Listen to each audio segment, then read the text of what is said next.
The School Innovation and Turnaround Committee is now called to order. May I have a roll call, please? Dr. Bofi? Present. Mr. Davis? Present.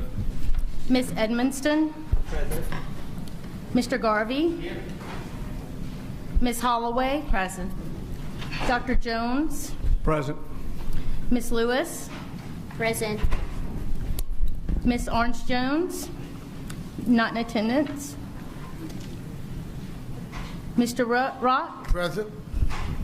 Dr. Thomason? Present. Ms. Fauché? Here. We have a quorum. Thank you. May we have our first item, please? Your first item is on page 1, item 2.1, consideration of a material amendment to the Type 2 charter contract governing Lycée Francois de la Nouvelle-Orléans. The department recommendation is to approve the material amendment to the Type 2 charter contract submitted by Lycée Francois to revise the admission requirements and waive an assessment of French language proficiency for students entering the program from an accredited French immersion school. So moved. Second. Y'all just jumping in. Thank you, Ms. Fauché, for that motion. Seconded by Dr. Bofi. Superintendent White, do you have any comments on this material amendment? No, this is a pretty just common sense issue for kids who have already taken the French curriculum and are proficient to have them come in without a test. Do we have any comment cards on No, this ma'am. item? Any any comment from the board members? Any opposition, board members? Hearing none, motion passes. Next item, please. Your next item is on page 8, item 2.2, consideration of status reports regarding types 2, 4, and 5 charter schools. The department recommendation is to receive the 2017-2018 charter school annual report. May I have a motion? So moved. Second. Second. Motion by Dr. Bofi, second by, who was that? I did. Ms. Holloway? I did. Oh, Dr. Jones. Do we have any comments or discussion from the board? Any public? I do, if you don't Okay. mind, about the Ms. Holloway? report. Yes. In reviewing the report, thanks for the report, Department. But however, when we're looking at the grades of 17, 18, we're seeing the letter grade and compliments to those who have A, B, and C grades. However, I have questions about the D's and especially the F schools. I would like to see the letter grades of the past, possibly the letter grade that was previous, or maybe 2 years, so that these letter grades can be monitored and we could have a better view of how they're doing. And because when we see an F score and then financial performance says does not meet expectations, etc., then there's a concern. So how do we know how they are actually performing? So would you like maybe a chart that shows a longer term performance? Would that be helpful? Yes. Yeah, okay, all right. So maybe we can, to the team, prepare that for the board. And if they are F schools, are they potential charters we are looking at for a non-renewal, extensions, etc.? Got it. It's difficult each time we meet to follow Got it. through, follow So maybe up. also their year of renewal would be a helpful column to add there. Yeah. Great. We'll rerun the report then, and we'll distribute it via the BESE office to the board. Any other board comments?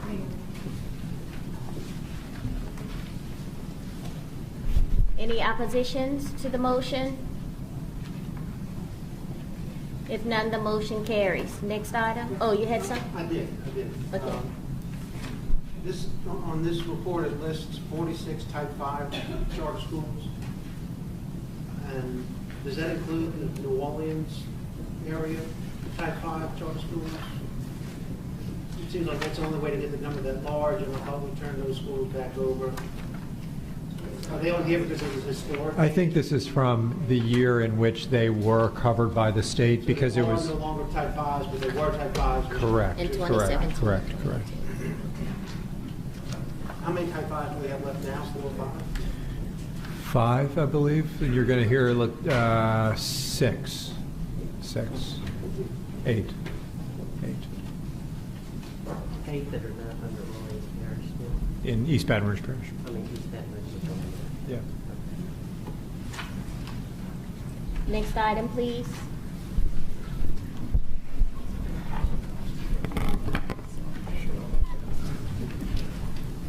Your next item is on page 20, item 2.3, consideration of the extension and renewal of charter contracts for BESE authorized charter schools. We will take these schools individually. The first department recommendation is to deny the charter school extension for Baton Rouge College Prep. Do So moved. we have a motion? I make that motion. Okay, motion by Dr. Jones, seconded by Dr. Bofi. Superintendent, comments? Thank you. Members, just a couple of notes about the next 5 schools. First, you have already heard that you've made decisions last month as to many schools that have met the terms for renewal. So today we're just focused on schools that have not met the terms for renewal. Second, the way that this will work under the rules that the board has set forth and under the law is we look at a hard and fast standard. If a school does not meet the terms for renewal, we're obligated to ask 2 questions. Is there an operator that is available to operate the school potentially at a higher level? And secondly, if you were to close the school outright, would students go to worse options? And so those are the 2 questions that we've taken into account. Every school you're going to hear from today has not technically met the bar for renewal, but they have different circumstances regarding the availability of operators and regarding whether or not students would attend other struggling schools. Let me also just say this, and I'll say this about Baton Rouge College Prep, and I'll say it about the others too. A lot of these schools have made progress. A lot of these schools have done some extraordinary things.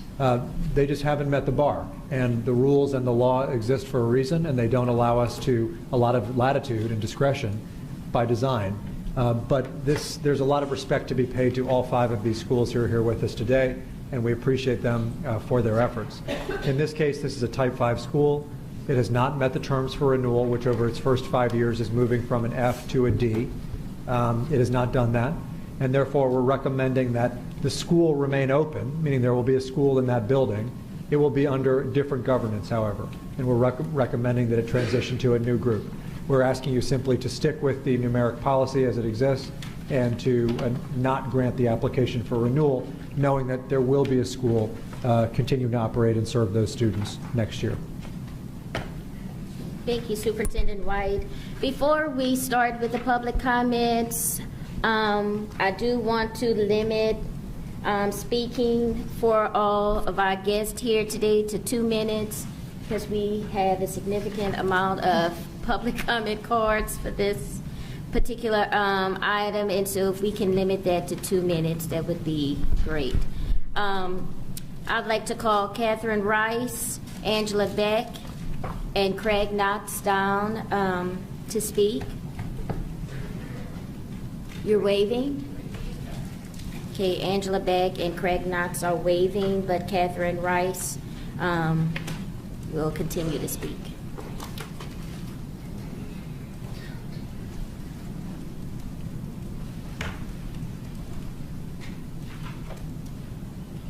Hey, good afternoon, everyone. My name is Catherine Rice. I am the founder and school director of Baton Rouge College Prep.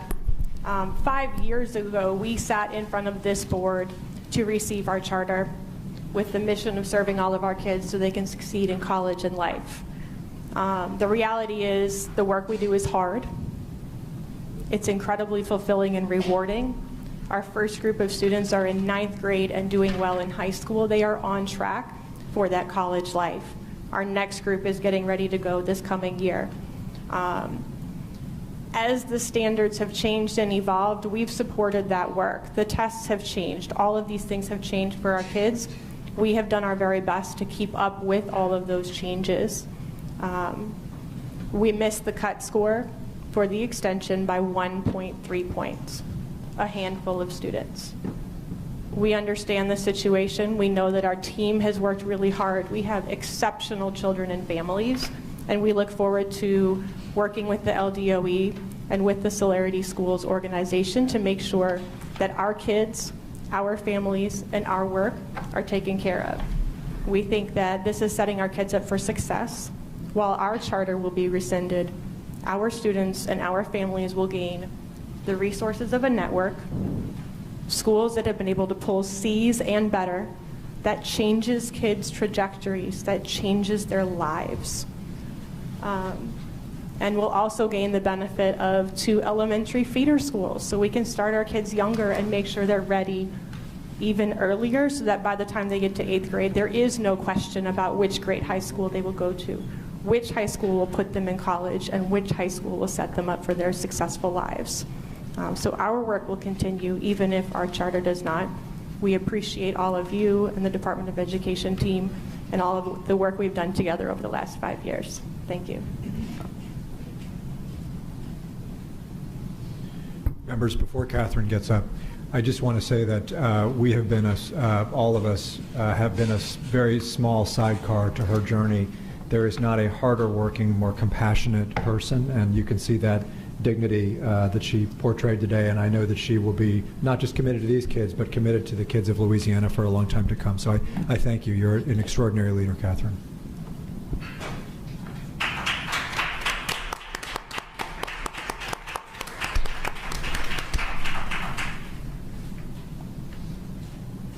Board members, do y'all have any comments on this item?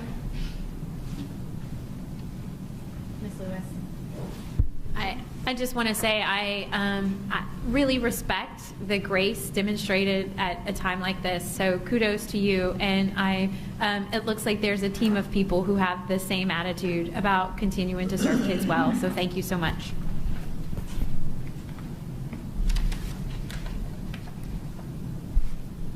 We have a motion on the floor. Any opposed to that motion? If none, the motion carries. Next item, please. Again, on page 20, item 2.3, the department recommendation is to deny the initial renewal of the charter contract for Capitol High School. We have a motion on the floor. Can we get a motion? I'll move it. I'll make the motion. All right. Dr. Jones, seconded by Ms. Vaucher. Superintendent, any comments on these? Thank you. I think this is a similar situation. This is a school that has, over time, made progress. It didn't quite make enough progress. And it has the support of many alumni who I know will remain with the school and continue to be supportive of everything that the Capitol Lions are doing. And at the same time, we know that a transition is needed. This is a school that the RSD will work with the East Baton Rouge Parish School System in partnership to continue to support. My hope is that the East Baton Rouge system and the RSD will articulate jointly a vision for what comes next here, and that this is an opportunity to continue the momentum. I also want to offer my gratitude to the Friendship Organization for taking this on. They have seen progress. Unfortunately, it just doesn't quite meet the standard, and I look forward to good things to come at Capitol High School. Again, we're asking that all speakers limit their comments to 2 minutes. If I can get Bruce Miles, C. Denise Marcel, and Reginald Grace Sr. to come down. Madam Chair. Madam Chair. I had asked for Representative Jackson to be recognized first. She has a schedule. She's in our audience. think we're on a But she's- different Oh, I'm item. sorry, Yeah. I'm sorry, that's the next one, I'm sorry. We Disregard all the Capital High above. School, not Vision. I'm sorry. Dr. Jones. Thank you. Okay, and can I get Michael J. Wilson to come down to the table, and then if we can start that next front row with Elvin Stewart, Antroy Gavin, Pastor Donnie Martin, Tori Hubbard, Wanda Banks, El Marie, Keisha D, and Sharisa Hayes, and Justin Blanchard.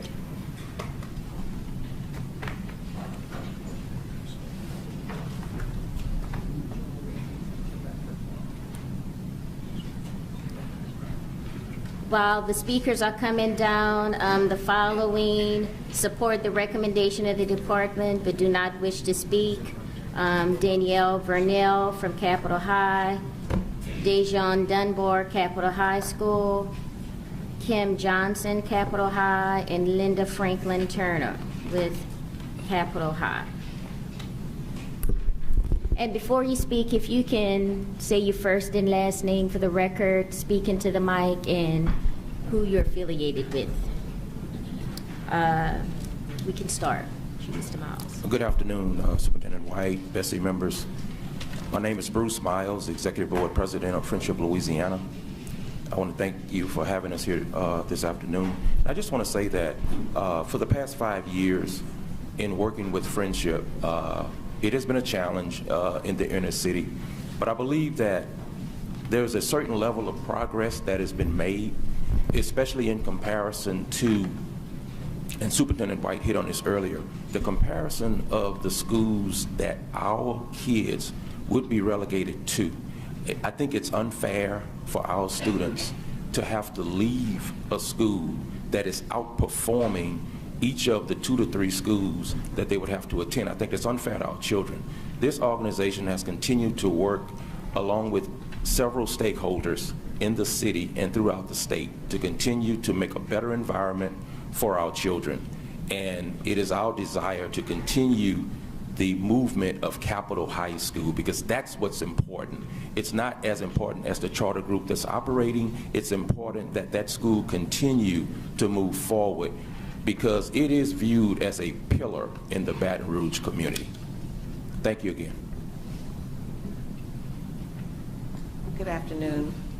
Good afternoon, board members, and thank you for allowing me. Is it on? Is it on? Can you guys hear me? Just pull it up, Representative, closer to your mouth. Okay, is that better?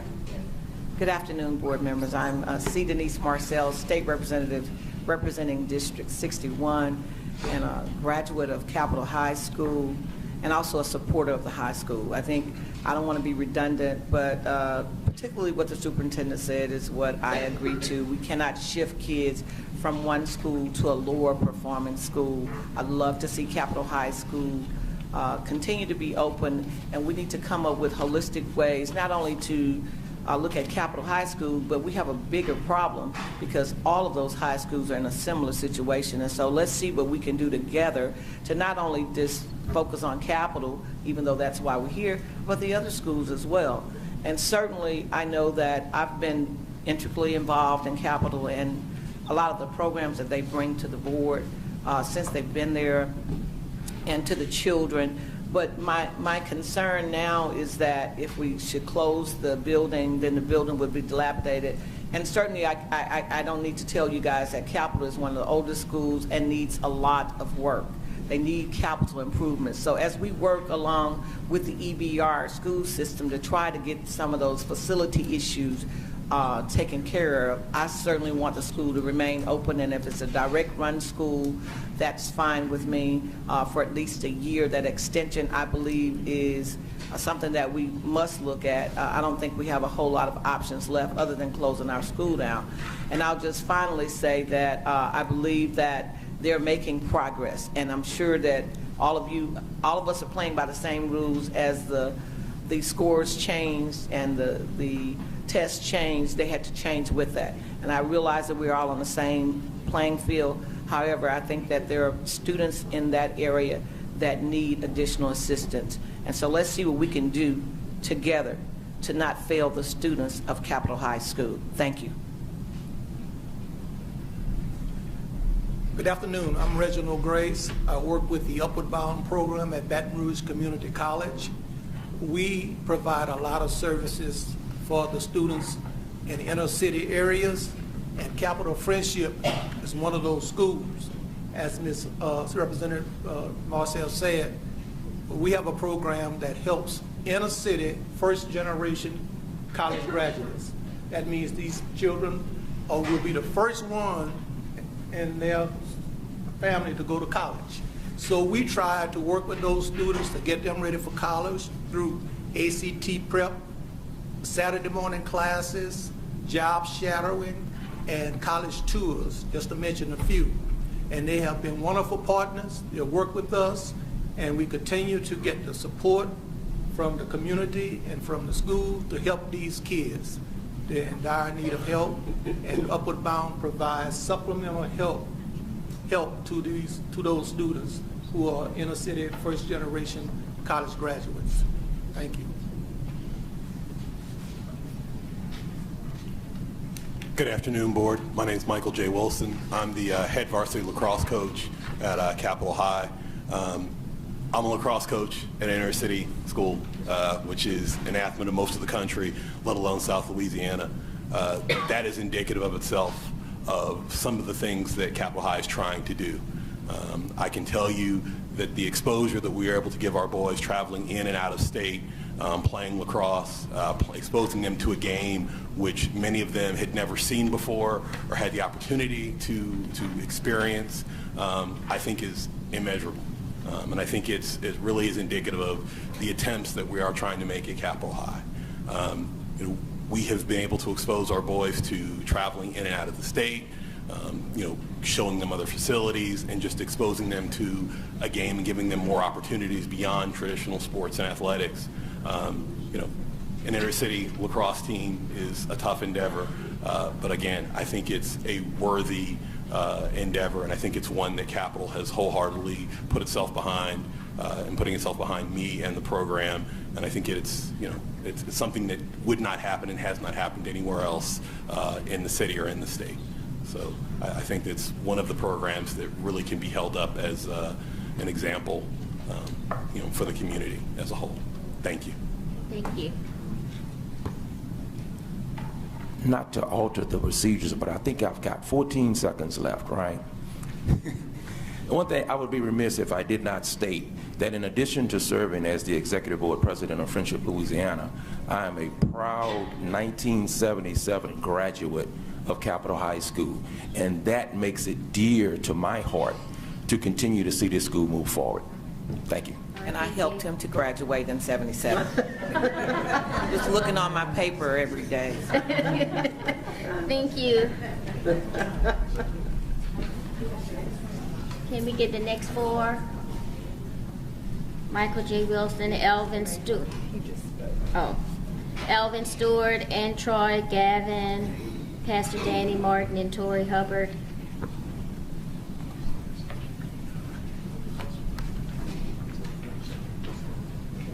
Good afternoon. I'm Alvin Stewart. I'm a graduate of Capitol High School, 1975. I'm currently employed by the school.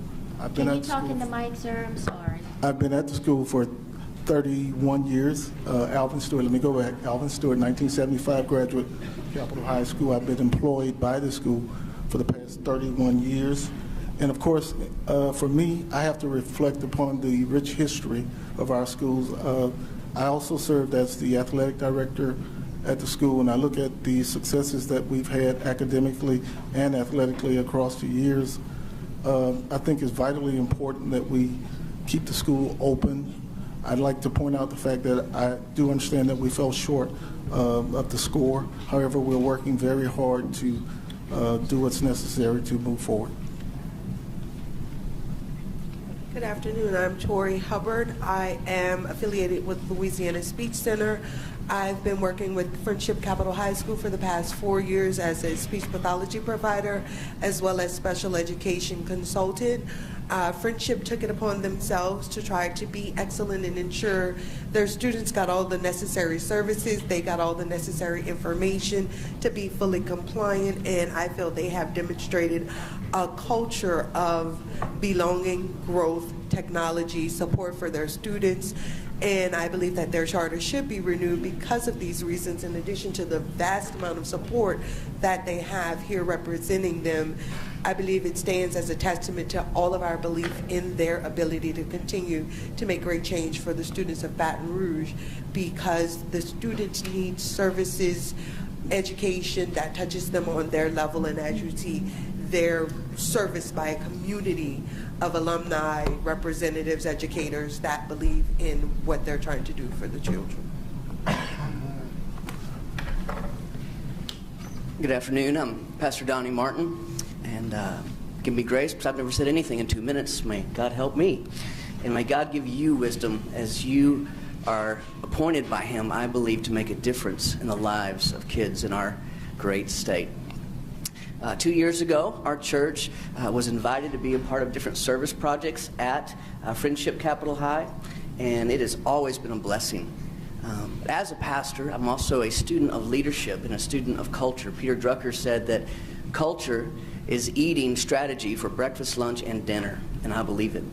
And I've seen, even in the last month at Friendship Capital High, there's been a cultural change. I believe in a great part because of the change of leadership. I believe that even last week I took my church staff to this school, and being there was an inspiration to see how they work with diligence toward placing honor on every faculty member and every student. And that honor, I believe, reproduces a desire for excellence. And I'm seeing a shift in the atmosphere, in the students' faces, in the teachers, and I believe that the best is yet to come for the school. And our church is committed to helping these numbers change, to help these numbers move up. Thank you for your time. Good afternoon. I'm Pastor Antroy Gavin. Been employed at Friendship Capital High School for the last 3 years. There's a scripture verse that cites, "He has begun a great work." And I just believe within my spirit and my heart and my passion that Friendship Capital has begun a great work to transition the community in which we reside to become the place, the village, the holistic of a place where every child can be received as somebody. I just believe that we have embodied the lives of those kids who necessarily would have been locked up, perhaps, been out on the street without, not educated, who have found a different outlook, who have been ventured to become something positive with the help of Friendship Capital. Closing the doors shut a window for those young men, those young ladies. But releasing and opening the doors and keeping it open provides an avenue of change for every individual who lives in 70805, 70806, 7802, 7807. Provides them with a different outlook and opportunity to be a trendsetter and change a generation.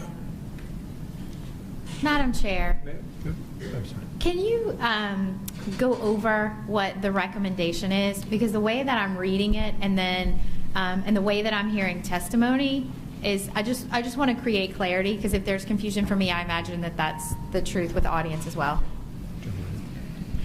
Thank you. The Friendship is a nonprofit charter board. That charter is not being renewed. However, what the alumni have asked is that the school not be closed. Remember, this is a school building, as with Kenilworth, that the state operates. And so we've engaged the East Baton Rouge Parish School Board in how can we jointly articulate a long-term vision for what goes on in the building and not close the school. So I believe that what you're hearing from the speakers today is, I'm sure, some disappointment that the school has not met the terms for renewal.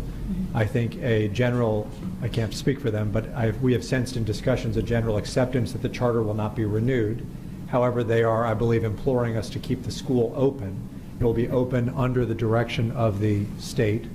And we are going to work with the Friendship organization in ensuring that some of the things not be lost as the state operates the school. That includes, for example, you heard some of the discussion about the nonprofit partners, the community partners, the sport activities, and obviously some of the teaching activities.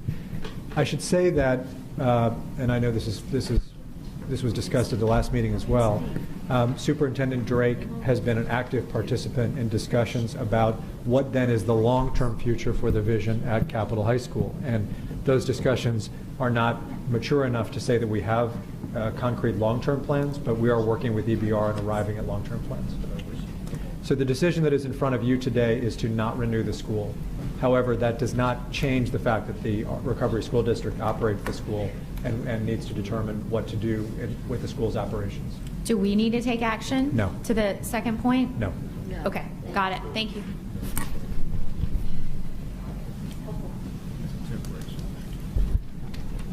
Any other clarification for the board members? Wanda Banks, L. Marie, Keisha D., and Sharisa Hayes.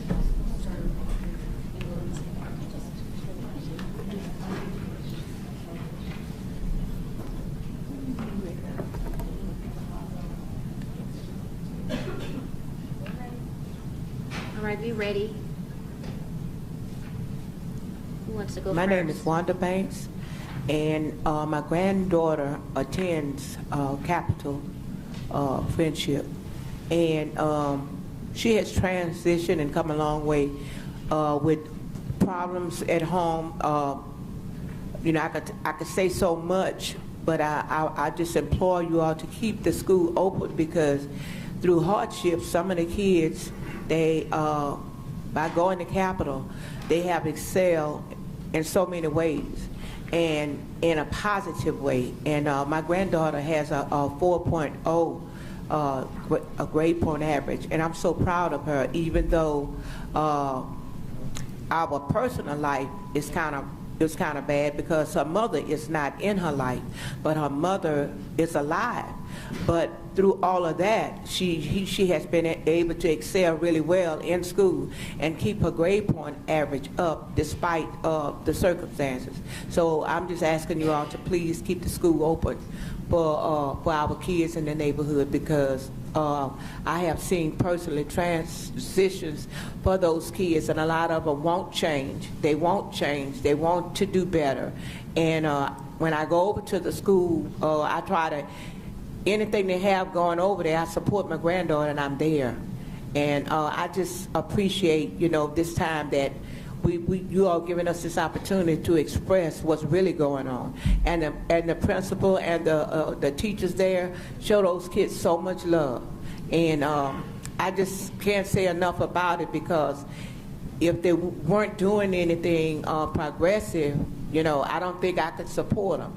But I see firsthand, eye to eye and face to face, that the teachers and the principals, everybody care about the kids that's going to the school. So I ask you to please keep the schools open for their sake.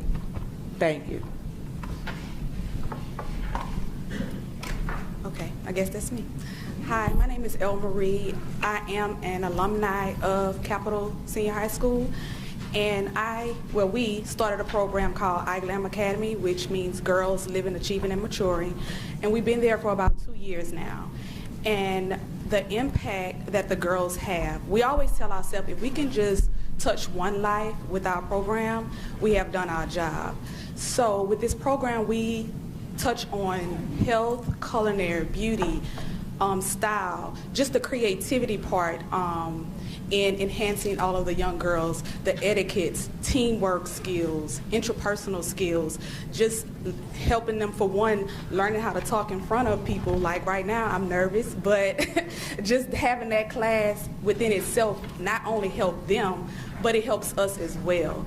So we have been touching just, I know I said one life, but we have been touching a lot of lives at Capital. And by me being an alumni there, just impacting those lives. I remember when I was in school, just having these programs there at the school and the things that it done for me, just being there, having that program there, how much it will impact the students. So I urge you, and I hope that you all would find it in your hearts to please just keep Capitol open.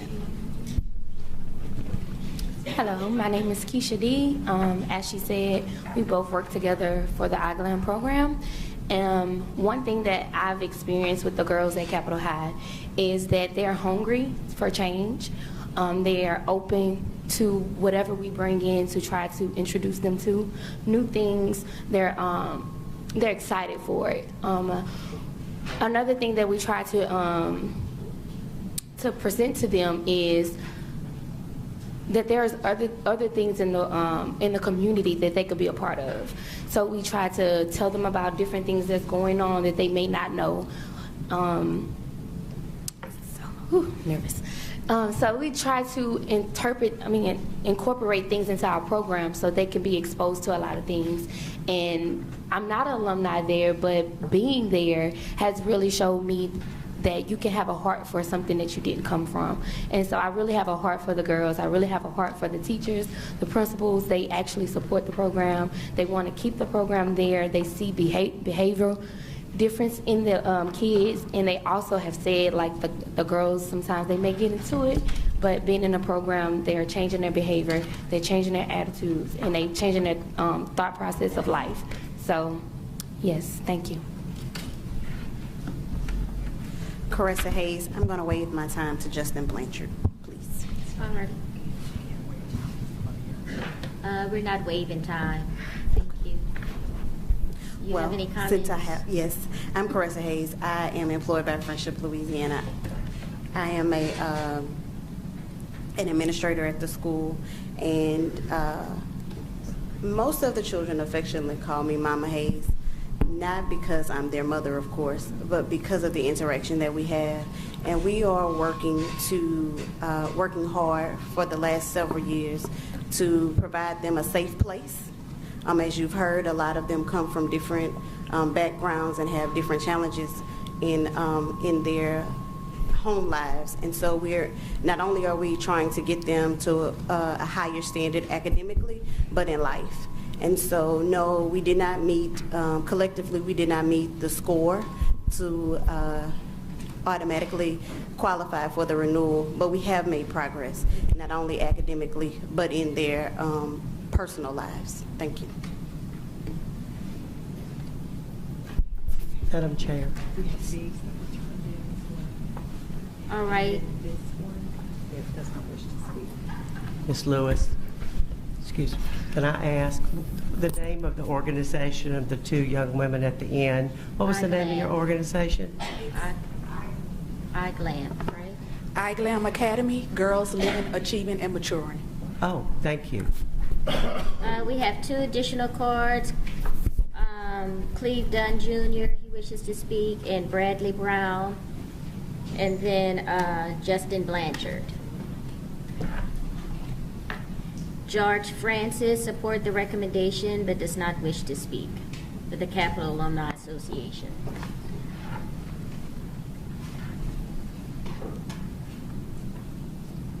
Good morning, Board. My name is Cleve Dunn Jr. I'm the president of the Capital High School Alumni Association, also a graduate of class of 1995. Before I begin my comments, I want to take my hat off to our two BESE Board members in Baton Rouge, Jada Lewis, Kathy Edmondson, for staying engaged and keeping the Alumni Association involved with the conversation. I also want to tip my hat off to Dana Peterson and the RSD and Superintendent Drake. They've been engaged with us and inviting us to the table to be a part of this process, and our membership greatly appreciates that. Superintendent John White mentioned about the collaboration and the conversations that's been going on with the RSD as well as EBR.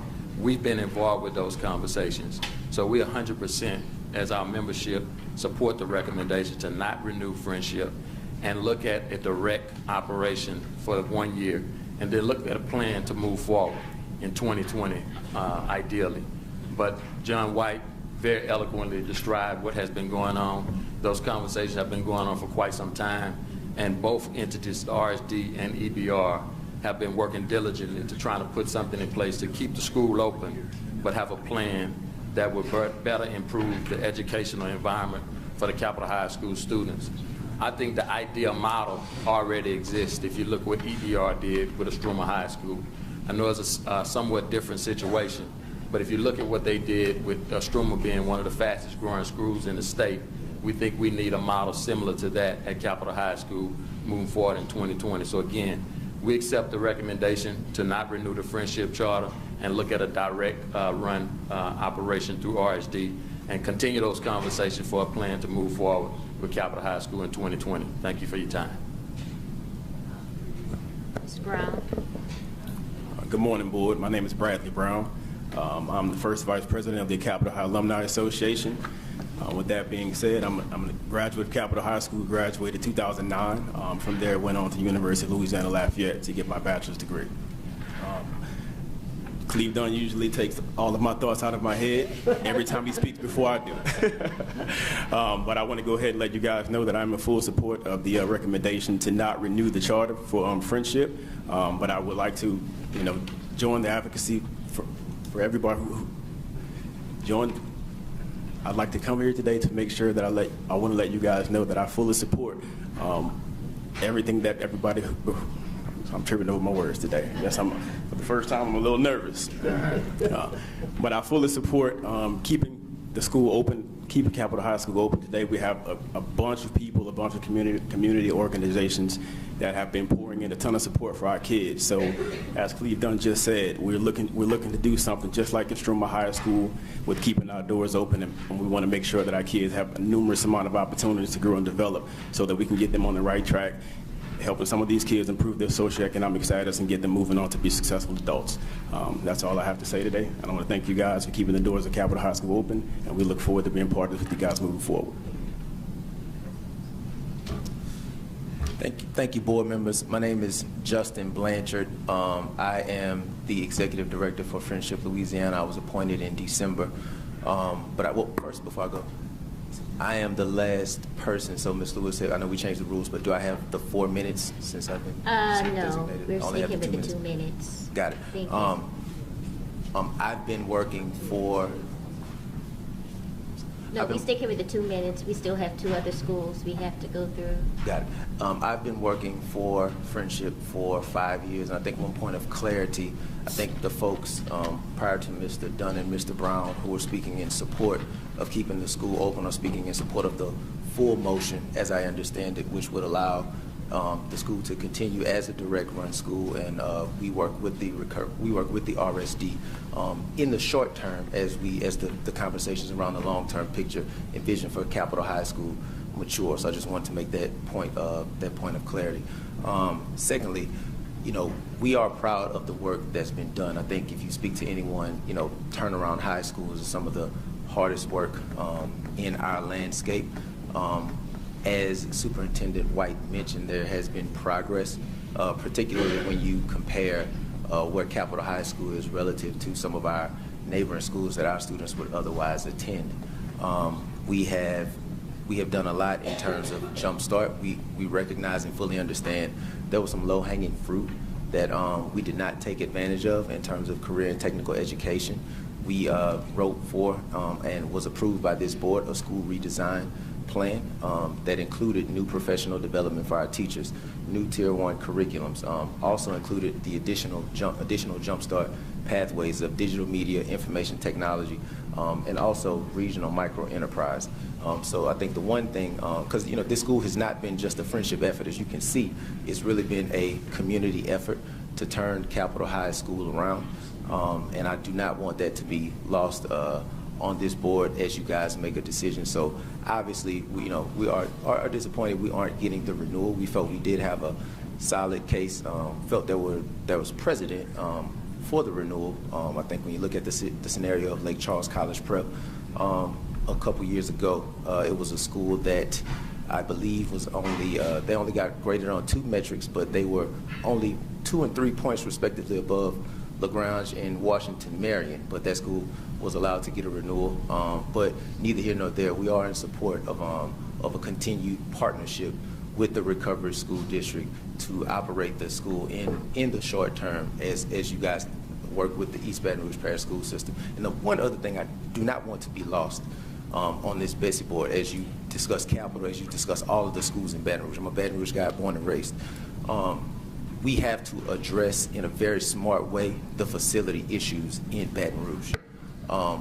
We have spent an inordinate amount of money that is not routine maintenance, deferred maintenance and capital improvements. I think Ms. Lewis can attest. You came to our school and I showed you the invoices. We had a fire in a building 2 years ago. Just to get our certificate of occupancy, we had to do nearly $500,000 worth of work. And that's a lot for any organization, any operator to come in, especially a small single-site organization. That's $500,000. There could be additional teachers, additional technology, additional curriculum support, etc. So I implore you guys, as you make decisions and have your conversations with East Baton Rouge Parish, to really take a hard look at what's going to be done, not only with the capital facility, but all of the facilities in Baton Rouge. Thank you.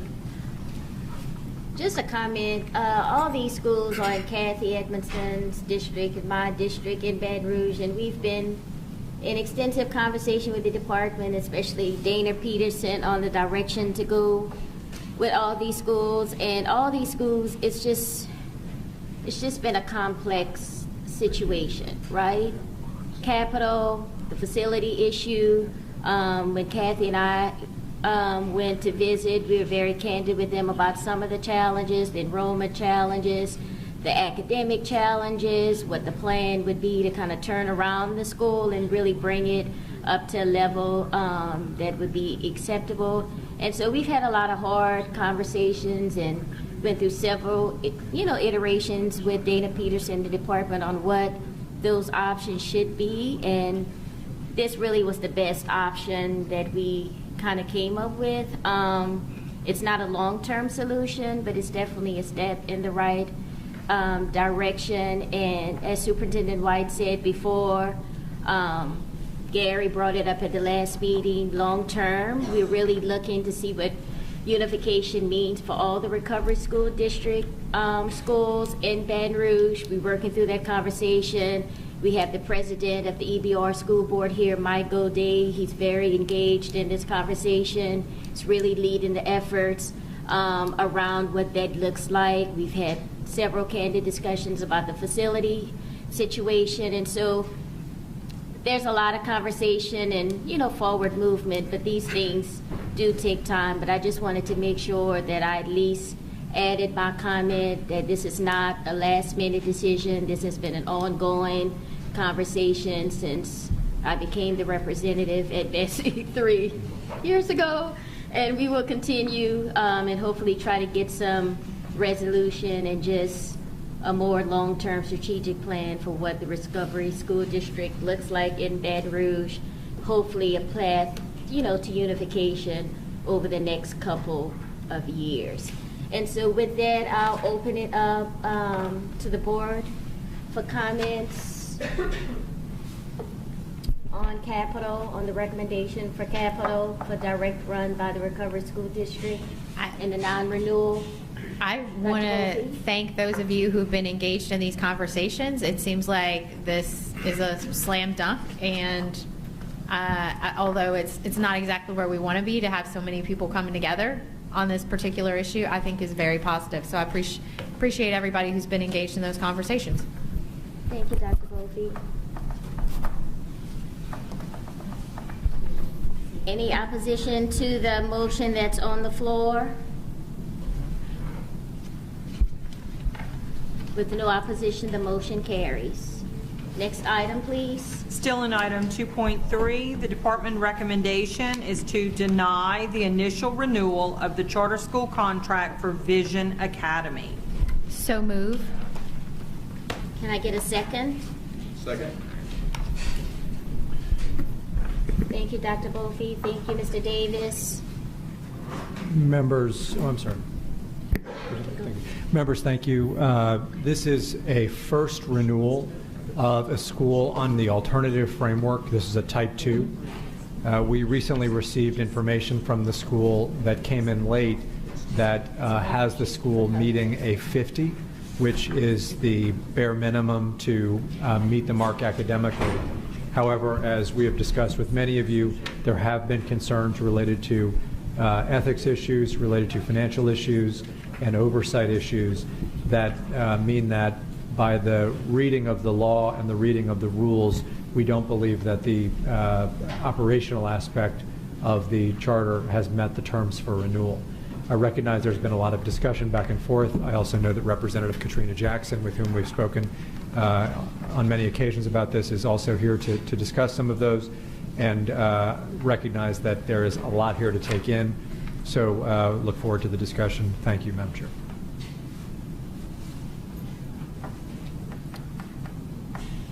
We're going to stick with the 2-minute rule for speaking. Let me call down Representative Katrina Jackson.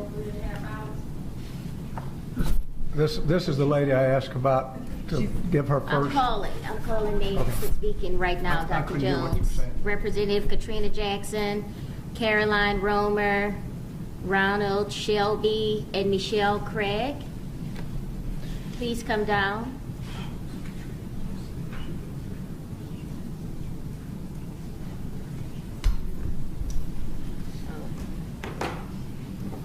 Well, we're kind of short on time, so 3 minutes.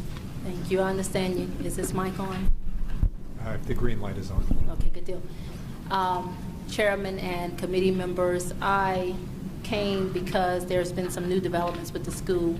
First of all, this is an alternative charter, and I don't come to speak on behalf of the current administration, because the current administration of the school has agreed to step down effective June 30th of this year.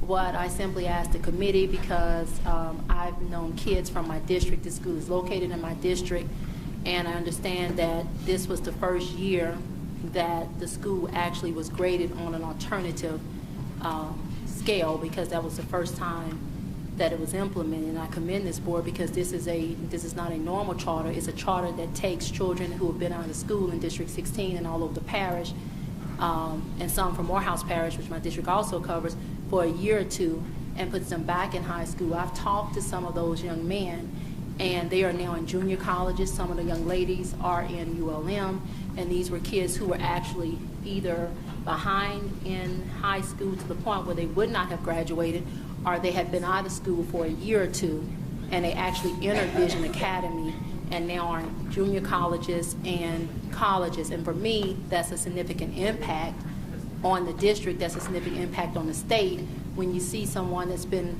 on the streets for 2 years and not attending high school, enrolled in high school, and then end up in college.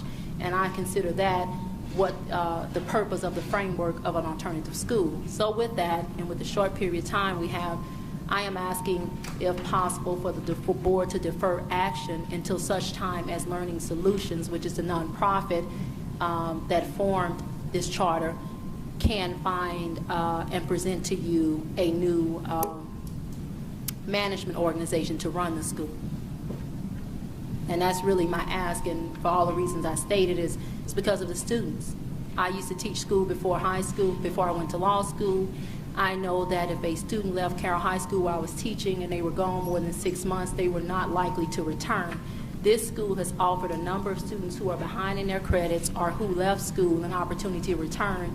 Not only has it offered them that opportunity, but it has afforded them a college education, many of which, at least 3 of the gentlemen I spoke to in the last week who were concerned about the closing of the school, and said that this school gave them a different opportunity, and now they're in junior colleges in Mississippi and flourishing and off of our streets and off of our high school dropout rates. So I want to be real clear in my request today. My request is that this committee, this board, defer action to such time as Learning Solutions can present another management organization to take over this charter. And I've said this to everyone I spoke to, and I've probably worried the department to death, is that usually when a school closes or when there's a recommendation to close schools, even if we then find another management organization, students are not as attracted to come to that school. And that's my request.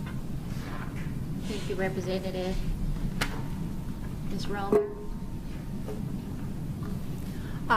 Good afternoon. Caroline Romer, Louisiana Association of Public Charter Schools. This is one of my least favorite times of the year, December and January, when we have these types of conversations. This happens to be nationally School Choice Week. And I think that it's important that we recognize that as an association, we are very passionate about giving parents as many options and choices related to their children's education as possible. But we're also an organization that values and stands up and advocates for accountability, including accountability when it turns into a situation like you've seen today where some schools have not been able to meet the standard. We're very proud that as an organization, and many of our members have been leading advocates for an accountability framework that focuses on performance and good outcomes for students. And so I think today is proof that we have some leaders that are willing to step up and say, I didn't get it done. I don't like it. It doesn't feel good, but I recognize I made a promise to families and students and to taxpayers, and it didn't happen, and we're willing to accept the consequences, which are sometimes including non-renewal. I also would remind you that your policy doesn't solely look at academics. We also look at finance, operations, and governance. And while some schools may be really good in one area or the other, the accountability framework is one to create accountability at all levels, both at that academic level for parents and teachers, but also at the finance and governance level for public and taxpayers. And so we fully support the recommendations that have been made today across all of these schools. And we do so because we value the work of the department. As you've heard today, they turn over every possible stone they can to figure out what's right for students. They continuously and constantly put kids first, and therefore we believe that they have done so even in this case, and so we fully support those recommendations. Thank you. Thank you. Ronald Shelby. Yes, my name is Ronald Shelby. I'm with the CPA firm Allen Green & Williamson in Monroe. We have recently been retained, well, let me start over. We were initially retained to assist with the annual financial report filing, which allowed us the opportunity to go back and not only review past transactions that we were not necessarily a part of, but we were able to also observe the school from a day-to-day operation as well.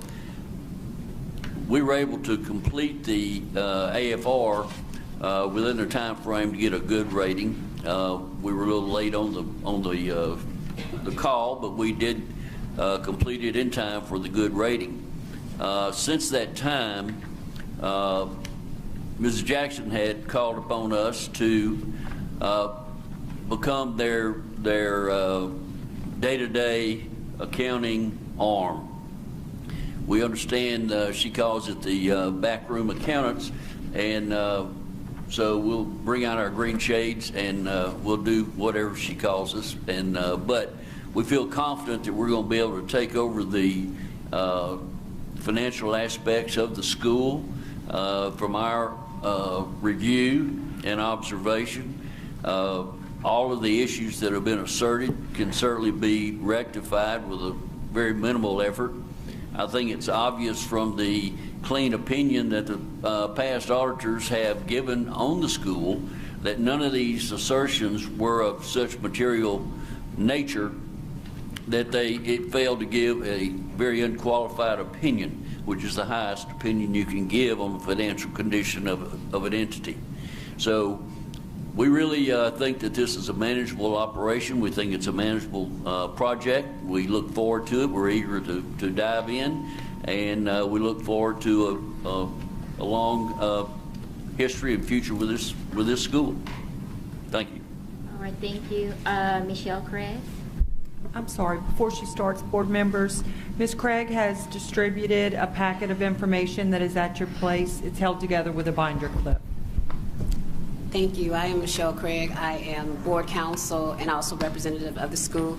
The information that was distributed was also emailed to you all. Given the time period, I won't go into detail in that information, but I would request that you all do so because it offers another side of the explanation that was given in the renewal recommendation, and we believe that it is information that you should know. I will just summarize. I am dealing with the academic part and the governance part that was spoken about, and Mr. Shelby dealt with the finances. And what I'd like to say about the academic part, number one, is we discussed the fact that the school met the minimum requirement for an alternative school to be renewed. Now, no one wants a school to meet only the minimum requirement, but it is important to understand that that is what's required by your rules for the school to be renewed from an academic standpoint. In addition, the recommendation notice discussed the credits that were assessed for the students and had concerns about them, but I think it's worth noting that the way the credits were given to students through the academics has been the same way that it's been done since 2014. Students are earning a lot more credits than most schools, but they are also taking a lot more classes and taking after-school classes. There are explanations for all of those things, and that's both in the charter application and in responses to the Department of Education that have been given to them on a regular and consistent basis. With regard to the governance, there were some concerns about the board, but the board is in fact domiciled in the area, and that was a concern, and I have attached affidavits stating that, and also their licenses which state the same thing. Their meetings were in some cases short, but they did in fact have a quorum, and they continue to have a quorum. We're not suggesting that all of the board meetings were perfect by any stretch of the imagination, but I would remind you that I doubt that there is any school that is run by BESE or that is in this state that has everything perfect, and this school is no exception to that rule. But the things that are not perfect to us are not things that should be considered in totally non-renewing the school. I dealt with the issues in the recommendation letter, and I know that I'm coming up on my time or have come up on my time. The most important thing that I want to say here, though, is that this school services a group of students that will not get served otherwise. They are at-risk students who are homeless, who are from hard places, whose only support system is this school, who have come back to school and have nowhere else to go. You indicated that your consideration was whether there is an operator that can operate the school at a higher level or whether the students will go into a worse position if we close the school. What we would like to do is find out if there's a CMO out there that can operate it at a higher level, but what I do know is there is nowhere out there for these particular students to go in which they would find a better support system or a better place to put them in the community. The fact of the matter is Vision has had some operational issues, but the growth of the students have been leaps and bounds over what they were before they came to the school. And we believe that if this is about the students, then that is the most important thing that should be taken into account as you consider whether the school should be renewed or non-renewed. Thank you. Thank you. Madam. Board, do we have any comments? We're going to ask y'all to stay up here because I know the board members do have a few comments. Was that you, Mr. Davis, that had a comment? Somebody on this side. Oh, I'm sorry. Time for discussion. It's time for discussion for board comments. Yeah, I do. I think I need something clarified. One is the board members. You justified in this packet that they were from here. However, why would the State Department assert that you had 7 out-of-state people? Did you once have out-of-state? It was 3 out-of-state people, and this is the reason why. Because they are students at a college level. And so, you know, a student retains their domicile and their residence here, even though they may be away at college. So the confusion with those 3 were they are college students who the board felt was needed to relate to the children that were coming back in the school. But they are Louisiana residents. All of our college students that leave us, unless they choose another domicile, are Louisiana residents. So that was the confusion on whether they were in-state or out-of-state. The reason why we provided, the school provided their licenses is to show that they are Louisiana residents. So I want to be real clear. No one has moved out of Louisiana. These are students of ours who are out of state at school, but they're still domiciled in Louisiana. It's 3 out of state, but they didn't do their ethics board. So that was another issue. They didn't do it Their at first, financial but form. once they were advised that it wasn't done, they got it done. That is our understanding. I think the comment I want to make here is that you did do the responses to the State Department, but it was a pattern. Like since 2014, there are issues in the audit. And then once you have citations or comments from the auditor, you would fix it.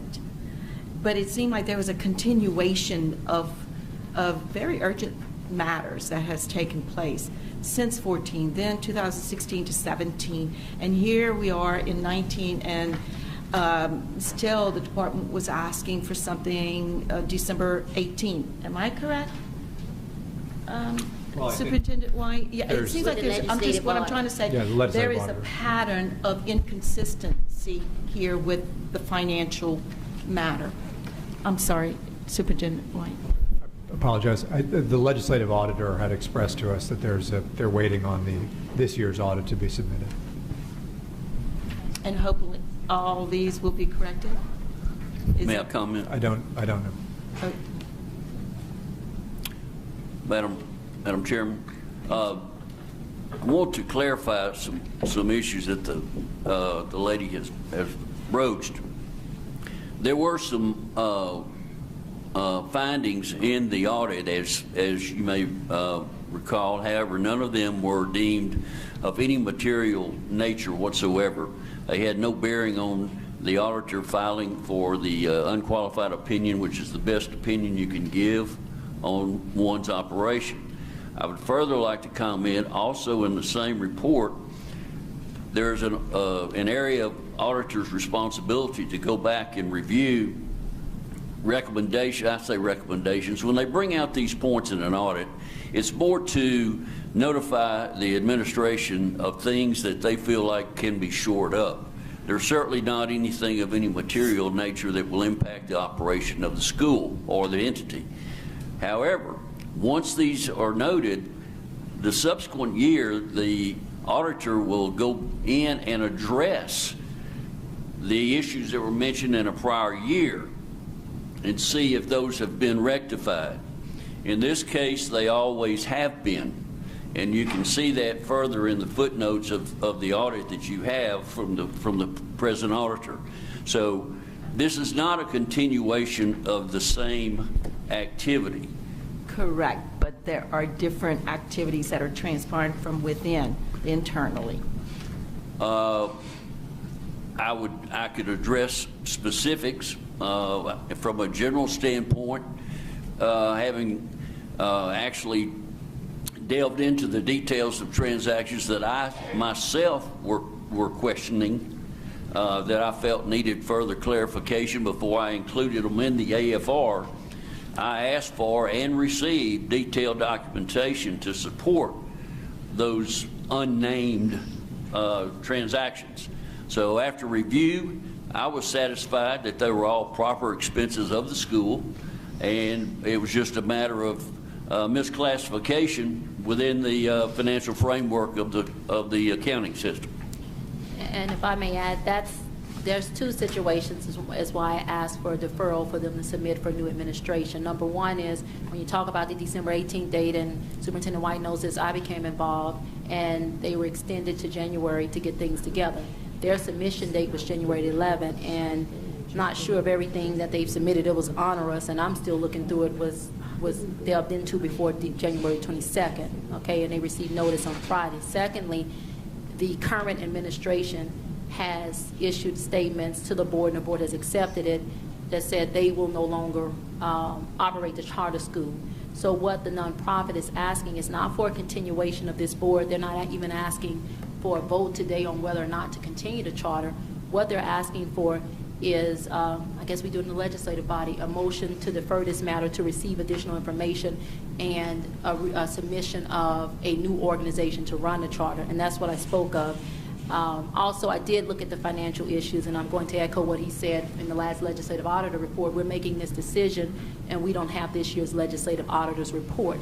So we don't know right now whether or not the school remedied that, but what we do know is this charter has decided to go in a different direction and needs time to resubmit to you guys you ladies and gentlemen, I'm sorry, a different management organization for approval. Now, I did look at last year's audit. I think the biggest thing in last year's audit was the untimeliness. The findings didn't find any theft or misappropriation of state dollars. There were questions, but there was no theft or misappropriation of state dollars. We may very well find when the legislative auditor issues his report this time that those have been cleared up.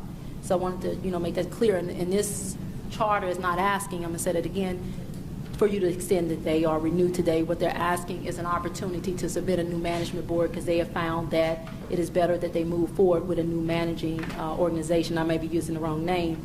And trust me, I don't come up here for a lot of charters because I was one in the legislature that fought against them, but I supported this one from the ground up because I got sick of driving around my district, and I'm just going to be very frank, seeing even elementary kids, me picking them up from the sidewalk and saying, why are you not in school? And they said, my mom told me if I miss the bus again, don't come to school. I can't tell you the countless times I drive through the neighborhood the school is located and pick elementary kids up and talk to my staff. So, because there's so many allegations, we have kids in your car, until I can get them to school.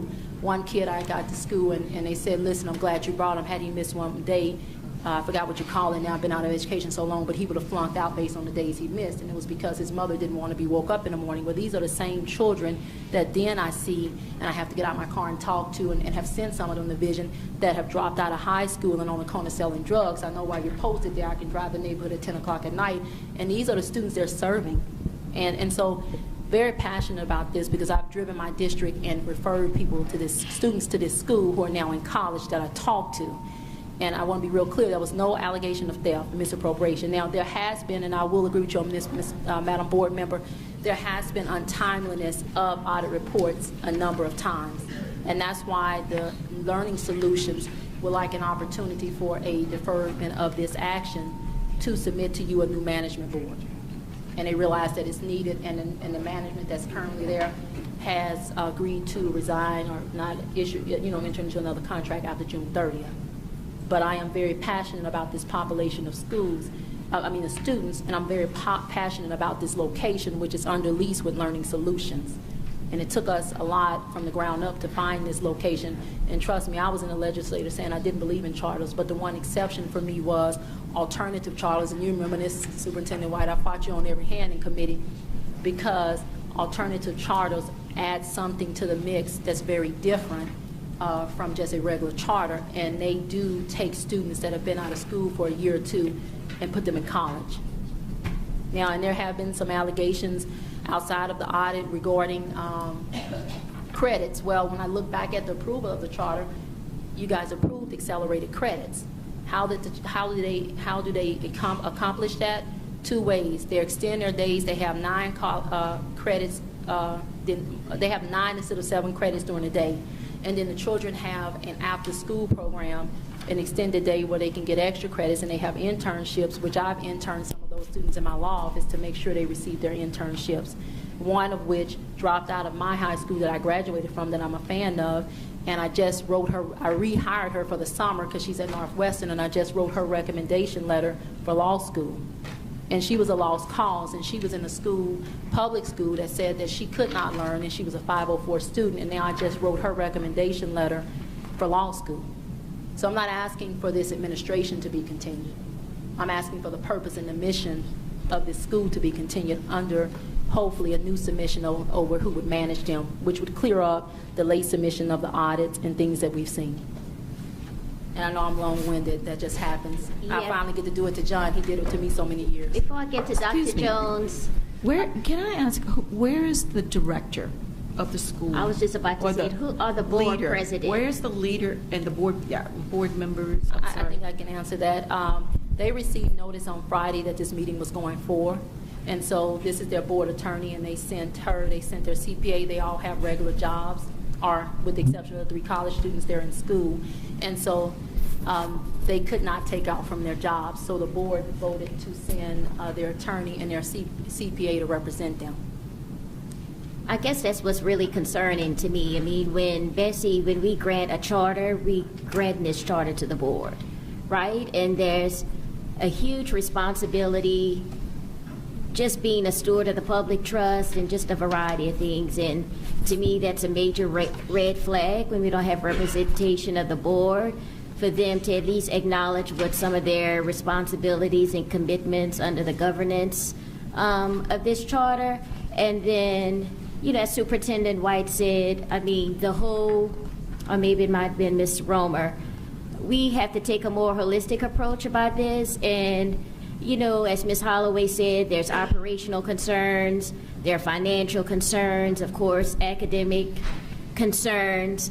And so for us not to get a representative for those people that are responsible, I mean, that's a red flag for us and very concerning. And as board members, we have to be very mindful on that lack of responsibility and how that's really impacting the kids and the leadership in the school. And I know I vote on things based on whether or not I have confidence that the school can really kind of move forward and really do what's best for kids.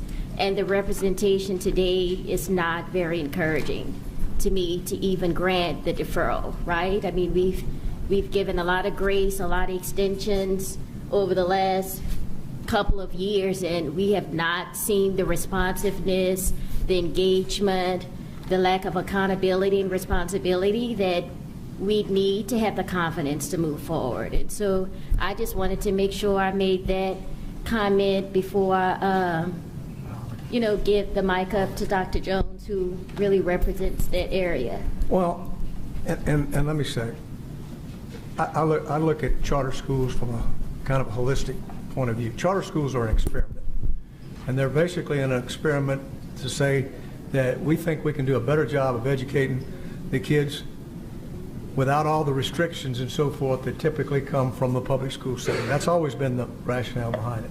And I've always voted for every charter school application that came through with a recommendation to go.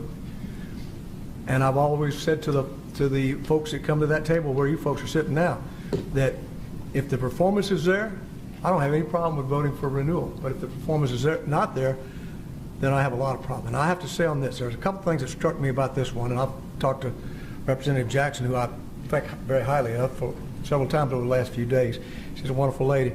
But there are a couple things that struck me about this. Number one, and all the times that we've had over the last 3 years, starting my fourth year on the board, that we've had a group come before us in danger of being closed or whatever, this is the first time I never got a single letter from a single student saying, please keep my school open. It's the first time I never got a delegation or anything about, this is why I'm going to be there, we need to do this, we need to save this. Having an F at the end of the day is not, or meeting the minimum requirement of 50 is not an endorsement worthy of, in my opinion, of keeping it open. But the other thing that troubled me, and we won't talk about some of these things here today because I don't think it's helpful for the whole conversation, but we've had a history of allegations for the last 3 years of mismanagement and misappropriation and nepotism and a lot of other things that have been there that caused us to have concern and would cause us to operate. So having said that, I think it's time that we make a decision. So I'd like to call a question, but I know Ms. Bovee would like to speak first. Thank you, if it's okay with you, Madam Chair. I would just say, Representative, I hear what you're talking about relative to the students who are on the street, and that is such a need that I completely hear it. I can't support deferring, as you mentioned, or even renewing this charter school. But what I can tell you is that we have people who have experienced success along the lines that you're talking about in other places. And I think it would be worthwhile to connect with Ms. Romer about other schools that have been successful in our state. I am very fortunate that this board supported an alternative school. It's a JCFA has come to Lafayette. They started, I believe, in Metairie.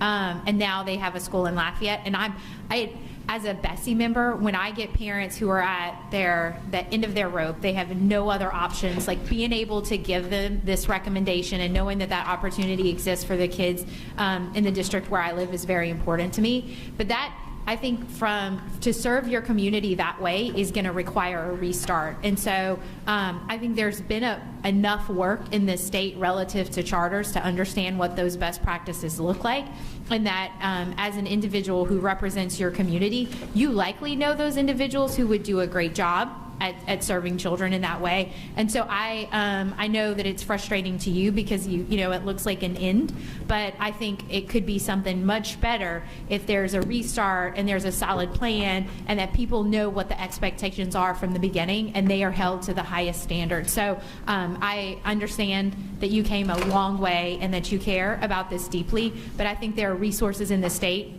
This doesn't mean there can't ever be another charter like the one that's there, but what has happened is something that we can't support, because what happens is that puts all of the other charters at risk, right? When we lower the standards, that puts all of the other charters at risk, and we, in order to provide those opportunities for students, we need to make sure they're good quality opportunities across the state. Thank you, and I just want to go on the record one last time because I don't want to report it wrong. Representative Jackson did not come to speak on behalf of the current administration. It's just the quality of the work that's done for the students, for the continuation of the work by someone who can manage it. Alrighty, thank you. Any other board comments? That's a motion on the floor for non-renewal. Do we have any oppositions? No opposition, the motion carries. Thank you, ladies and gentlemen. Thank you. Thank you very much. John, at least I got to speak for more than 3 minutes like you do in my committees when you come. Fair enough. That's a victory in itself. We always pick on each other. When I first got elected the first year, we fought the whole time. I'm glad we moved past this day. The next item is still in 2.3. The department recommendation is to approve with contingencies the subsequent renewal of the charter school contract for Kenilworth Science and Technology Charter School for a term of 3 years. So move. Moved by Dr. Bolke, second by Ms. Edmondson, Superintendent. Thank you. Members, we now move on to schools that are up for their second renewal. What that means is that their school performance score has to be at the level of a C or higher.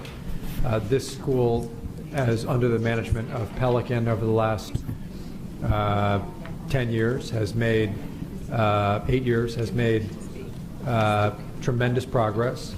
It did not reach the mark of a C.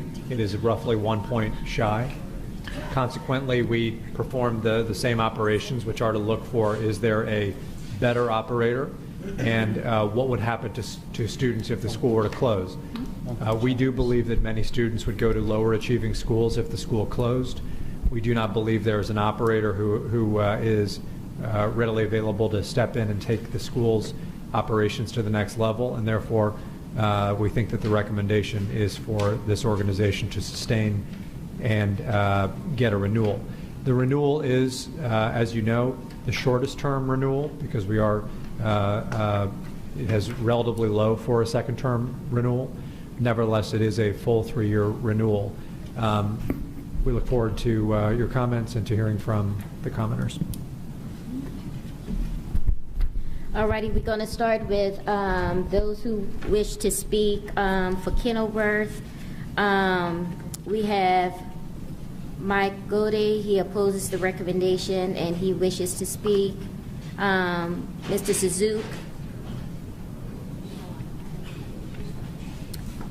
Andy Lee. Lauren Fisher. Dr. Orhan Kizikaya. Did I pronounce that right? And we have Kashanta Harris, who supports the recommendation but does not wish to speak. Mr. Gode. Thank you, Chairwoman Lewis. First of all, my name is Michael Goday. I'm a resident of East Baton Rouge Parish, a member of the East Baton Rouge Parish School Board, and currently serving as the president of the school board. Technically, I don't think I'm speaking for or against this motion. I was mainly talking about policy. I appreciate all the time and effort you guys put into this. I just endured a 7-hour meeting last week, many with the same issues. So I understand that in many of these things there's no right answer, and you sort of put your head down and do what you think is best, and I understand that everyone can have different opinions about what's best. I guess the biggest issue I'm talking about is last week we received much criticism for trying to implement a policy on charter renewal that was slightly tougher than BESE. And quite honestly, I admit we did not do a good job of publicizing that, and that was to our fault, so we went ahead and approved the school. But we've also started an effort to adopt the charter contract or compact, performance compact that you guys have put together, maybe with some slight tweaks, because we always need to do our tweaks, but that is actively in its way. Now, I guess the thing that concerns me about this is there is a very strict plan, a very strict policy given by BESE, and this school does not meet those grade limits. However, I recognize it's at your discretion that you can make an exception. But the exception about no other schools being able to take those students is, I think, Mr. White, your words were, we believe. The public record has no evidence of anything supporting that, and no evidence of where those students are or anything like that could be looked at and acknowledged or challenged. So I guess we're looking for some clarity, because we're going to face the same issues about how do you go through that process, what kind of evidence do you put together, and how should we model what your guys are doing when we come up with those same situations in our schools. Thank you. Thank you. Just to answer Mr. Goday's question, we do a zip code analysis. We just go zip code by zip code.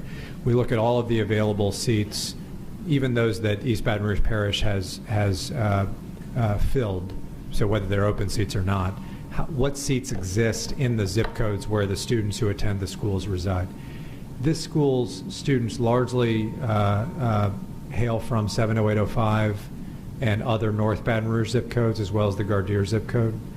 And candidly, this school, it's not just that this is a school where kids might go to another lower performing school. This is one of the highest performing middle schools in those zip codes. And I don't say that happily, but that's the truth. I mean, the mathematical odds that a child would, if they were just enrolled in a locally zoned public school, would go to a lower performing school are extraordinarily high in this case. And so it's not really an exception. It's that the policy specifically guides us toward a decision, and it's one that we wrestle with, but it doesn't take discretion. It just takes a following of the policy. I understand, and I guess what I would ask for is, could we see that data? Because the closest EBR middle school to that is Glasgow, which has a C rating. And so I understand they may be spread around, but we just would like to see the data. Well, East Baton Rouge wrote, with respect, East Baton Rouge wrote this school out of its enrollment patterns when the state took it over.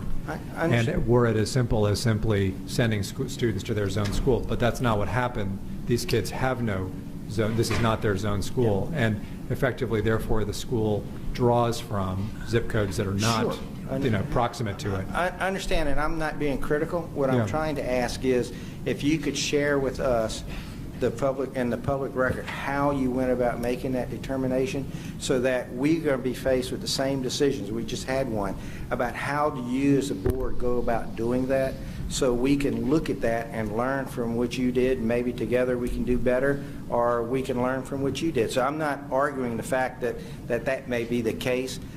There's just no evidence of that, and we'd like to see how that was determined so that we could look at it. So again, I'm not speaking for or against, just more policy clarity. So, fair enough. Thank you. Thank you. I'll update your card to information only. Ms. Fisher. Hi, my name is Lauren Fisher. I'm the Director of Community Affairs at Kenilworth. I am just here to thank you for all the time and commitment that the department and so many board members put into these schools. We really appreciate how much time you took to consider students in this decision. And we recognize that with this recommendation that it's not an easy 3 years ahead of us. We know that this is going to be 3 years of hard work because we don't want to be a C, we want to be a B or an A. And so we will continue to work hard. We will continue to have our STEM education and promote STEM throughout Louisiana. And we appreciate the opportunity to continue doing this in Louisiana. So again, we are thankful for this recommendation and we appreciate all of the time and consideration. Thank you. Madam Chair, can I interject? Go ahead, If Arlene. you're as persistent with your teaching as you are with your lobbying, you should be very successful. I am. I'm very persistent. Great. She is. Madam Chair. Dr. Jones? Yeah, I'd like to echo that. In fact, you owe Mr. McClanahan with the state president of the NAACP, who almost cost you my vote today because he made me get up at 7 o'clock last week and meet him in Alexandria for a meeting. But he lobbied very, very forcefully for you, so you owe him a vote. Thanks. Mr. Suzuki? Hi, my name is Hassan Suzuk. I'm the principal for Canberra Science and Technology. I don't want to take your time. I just would like to second everything Ms. Fisher said and thank you, board, for thinking the best for our students.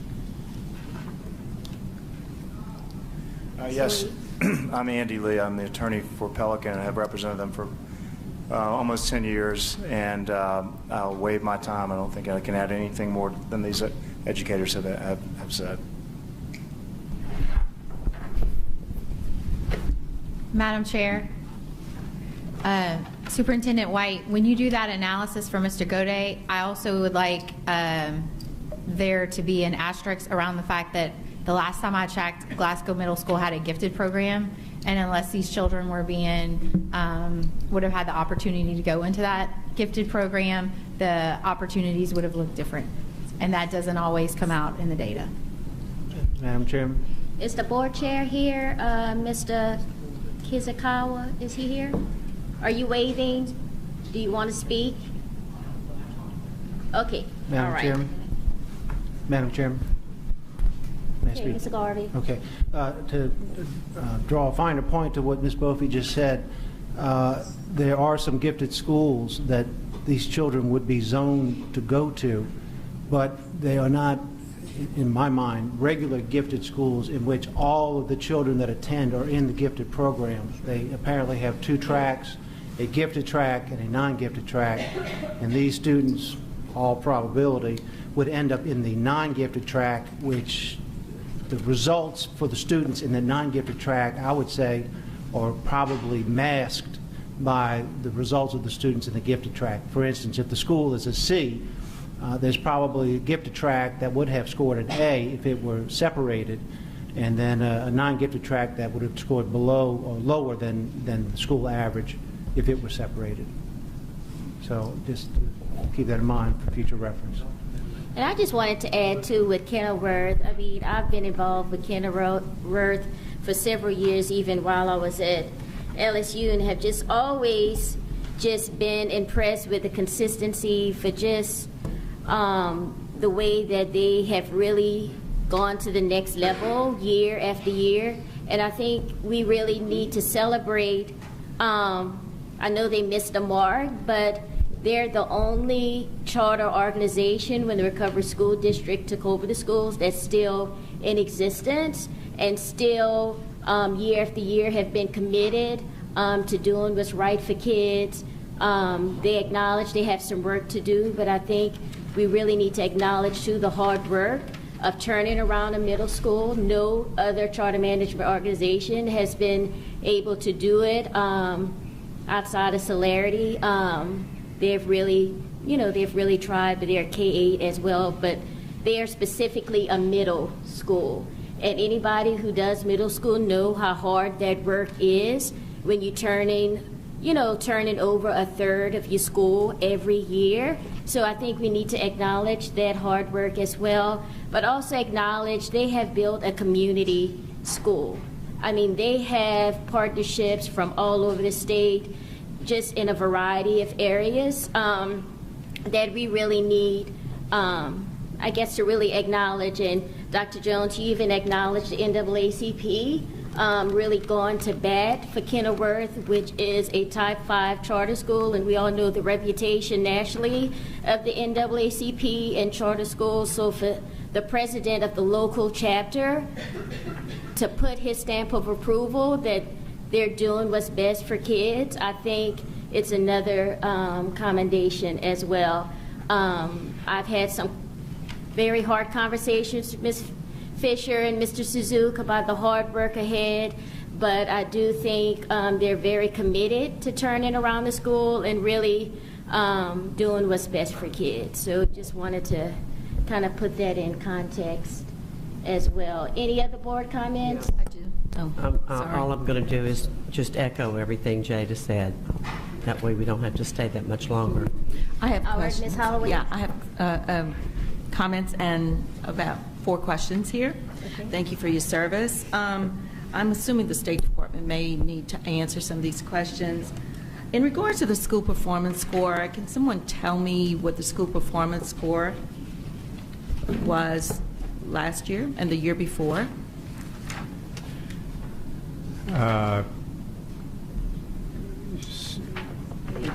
Assistant Superintendent, you may, but Or someone at the table? no, hold on.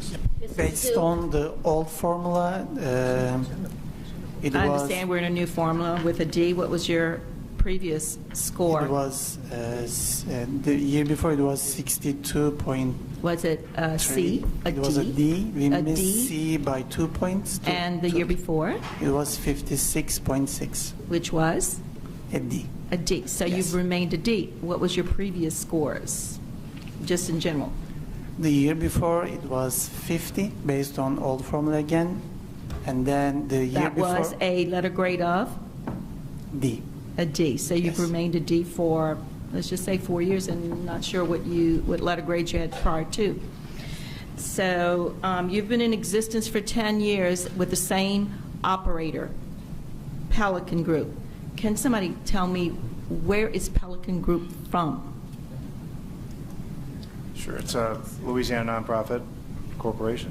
Okay, so you've been in existence 10 years as an operator, and you are aware of this letter grade. Has there been any effort prior to this moment that we're having to make a decision that you've discussed with the staff that, hey, we're still at a D, we've been maintaining this D? Is there any conversation that has happened a year ago or 2 years ago about curriculum change, staff change, whatever it may have been? Can someone express that? Yeah, I can speak to that. So we, what was it, last year, Mr. Suzuki, that we applied for the redesign grant because of our letter grade, and we have instituted, as of 2 years ago, the tier 1 curriculums. We have new intervention programs. So let's stop. Curriculum, your curriculum tier 1, you've already implemented? Yes, we have, and since we have implemented that, we have seen growth, and we expect to Good. continue. But it takes time. It is going to take time to see that growth. And with the intervention program that we have now, we can meet the needs of every child, not just in the whole classroom setting. So we pull them out and we see them in smaller groups. And we are seeing that progress. So although we were a D for those years, every year we have seen an increase. And with the implementation of these curriculums, we're seeing it increase even more. And we expect, and of course hope, that in this next school year we will get that 1 point, we'll be above a C so that we can work towards that B and A. Okay, good, thank you. Yep. And so in the note here, Superintendent White, there's a timeline. Actually, there's no timeline. Submit a plan. What is the plan? What is the timeline? There's no evidence of what are they going to do to improve. Is there anything specific?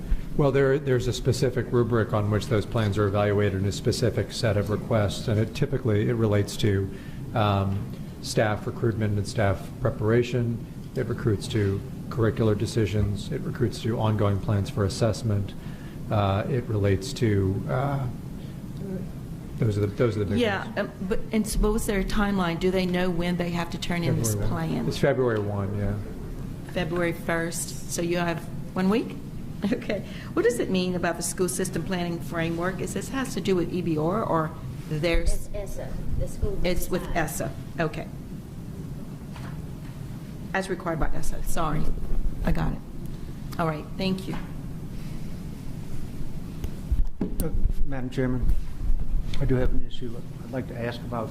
One of the problems that I would say is a systemic problem this school has faced, unfortunately.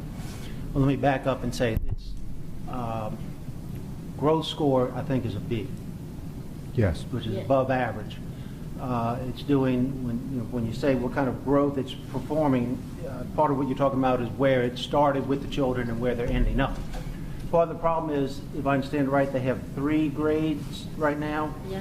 They only have the children for 3 years. If they could keep producing this B-type growth for 4 or 5 years or more, I think that they would be a higher letter grade for their static score. So, and I think that there was some Attorney General opinion issue that prevented them from doing that earlier, but that issue may be different now. Is there any thought of looking at extending their grades so that they have these children longer and can get their static scores up? We've discussed that before. I do think there's plenty of evidence to show that high poverty populations benefit from coherence and consistency rather than transitions.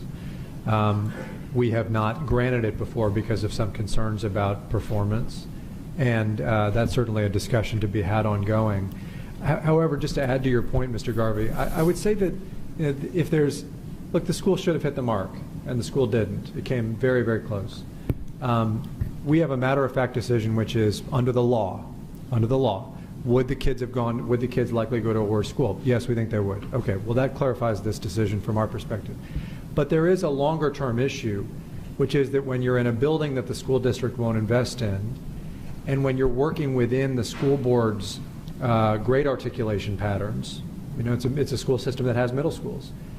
We don't think it's smart to try to go outside of those articulation patterns in this case. Because you create all kinds of awkward incentives. So we're hopeful, though, that we'll get to a place with EBR where EBR will embrace this school and where we can create a more coherent plan in the long run. And that may well involve creating what I think is a more evidence-based approach to grade levels, which is either K through 8s or 6 through 12s, not 6 through 8. Not 6 through 8s. Also, the Attorney General did give an opinion about grade spans. To be fair, a judge has never said anything about grade spans. I mean, I know you appreciate that as much as anybody. So I don't know that there's ever been a binding decision on that issue as well. Well, I think it may be time to look at it again. Understood. Yeah. Yeah. Do we have any other board comments? Call the question. All right, so we have the motion on the floor to approve and renew for 3 years. Any opposition? If none, the motion carries. Next item. The final school in item 2.3, the department recommendation is to approve with contingencies the subsequent renewal of the charter school contract for Louisiana Virtual Charter Academy for a term of 3 years. So moved. Second. Moved by Mr. Garvey, second by Dr. Bofi.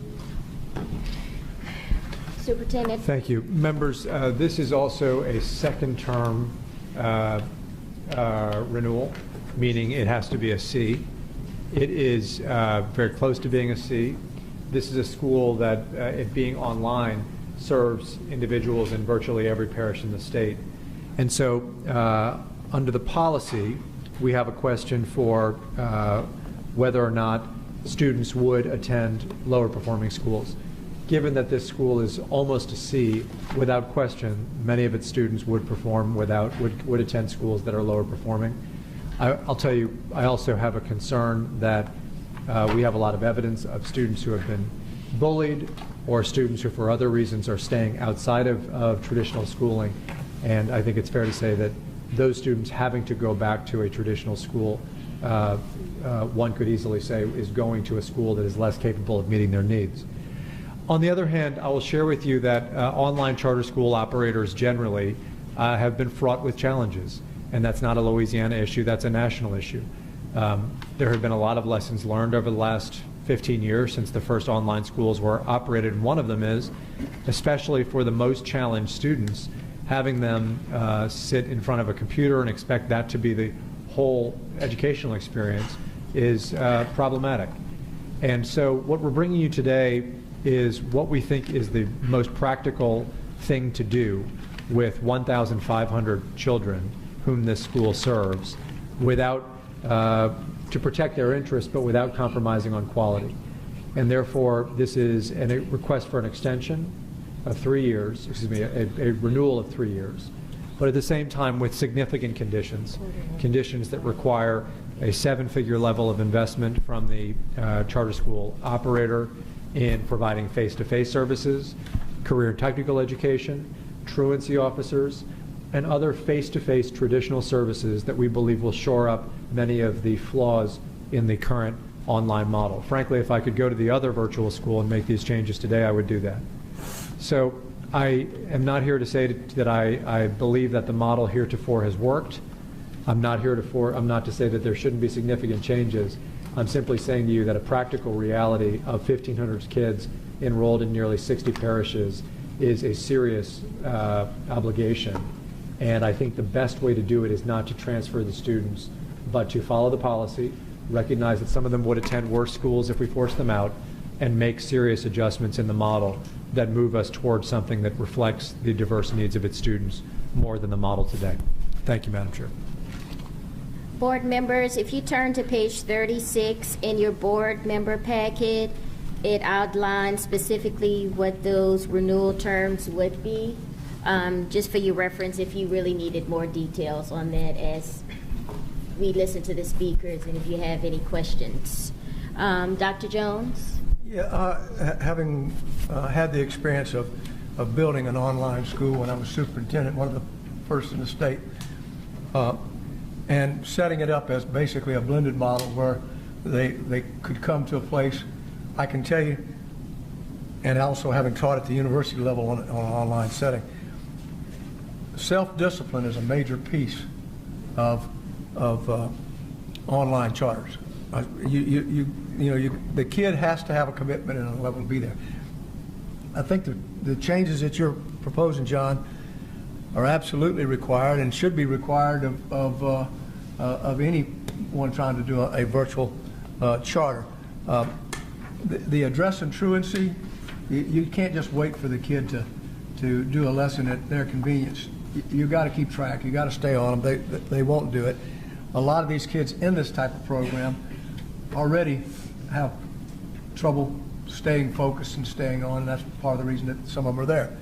So I think you got the right formula here. I think we need to do this with all virtual charters in the future, something similar to this, but I think we need to monitor this real close, because I have to tell you, I had serious reservations about voting for this renewal today until I saw what you had done. We're going to stick with the 2 minutes for speakers. Oh, you have something? I'm sorry, Ms. Boucher. I didn't see you. You know, I have serious reservations, as well. I wish we could do something for less than a 3-year period, but you say it's got to be the 3-year renewal with these particular safeguards in place. I don't understand why the Tier 1 curriculum can't be implemented in 1920 this coming year, as opposed to waiting an entire year and a half for that to go into effect. I'm also looking at the annual review, and I'm really most concerned with the cohort graduation rate here, as I'm looking at all of the indicators for the school, with the cohort grad rate being less than 50%, which tells me that many of the high school students enrolled in this virtual school are either not attending, not producing anything, and no one is reaching out to them to make sure that they're staying on the pathway to graduation. I'd like to see that particular indicator also be monitored very closely in your list of things that you're looking for. I'd also ask if, when you write these things in, if this is renewed and you write in these particular indicators, the checks on these things, are they going to be every few months, every 6 months, every year? And what happens if these are not met after that first year, after that second year? What are we going to do to ensure that all of these are in place? Because while it is true that some students would go maybe to lower performing schools, a great many of them in the entire state would be in attendance zones to go to much higher performing schools.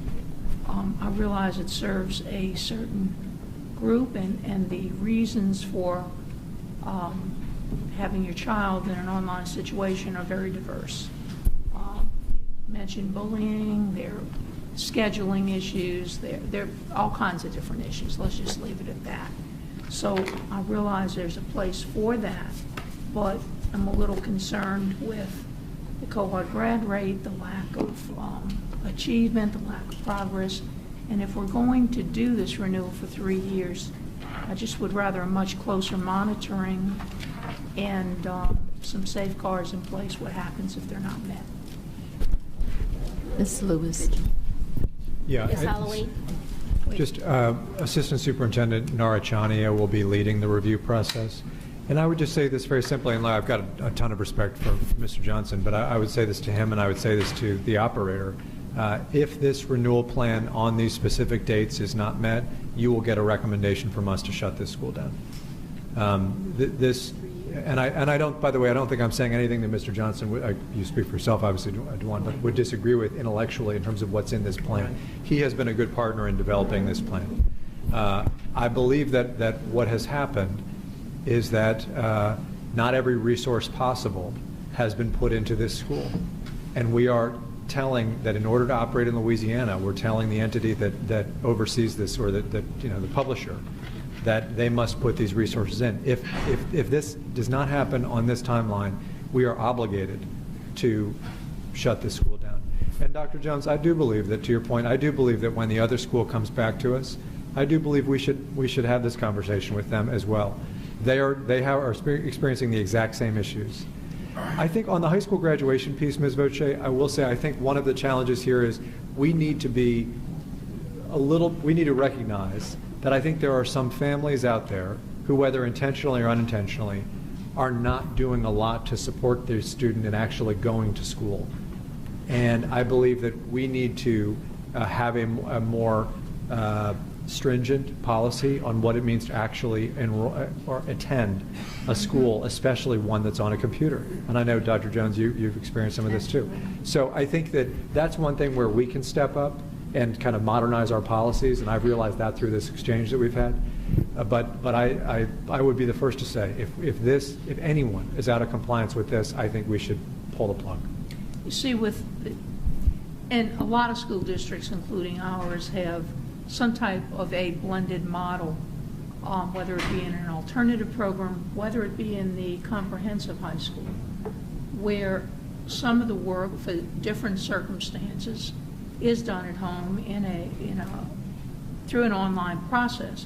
But the monitoring piece is there. If that student is not progressing in that online process, then that's immediately revoked, and it's necessary for them to actually attend the sessions. And we need to have, I would think, something like that in place if we're looking at, with the online school, if students are not producing and not completing assignments on a timely manner, what do you do in that regard? And what are your mandates, and to increase the time with face-to-face or whatever the mechanism may be, whether you're having counselors and consulting with the parents and the students, that if there's no progress, because that cohort grad rate to me is particularly troublesome. Well, it is, and I just want to make sure we all understand this, because I do think this has to come back to the board, which is that this is a school, and we may hear from some of them today, where some of the most supportive parents who have thought deeply about what's customized, what needs to be customized for their child, are sending their kids. I believe this is also a school where you have some kids who are signed up and on the rolls who really aren't attending school. And there's plenty of basis in research to show that this is happening in online schools.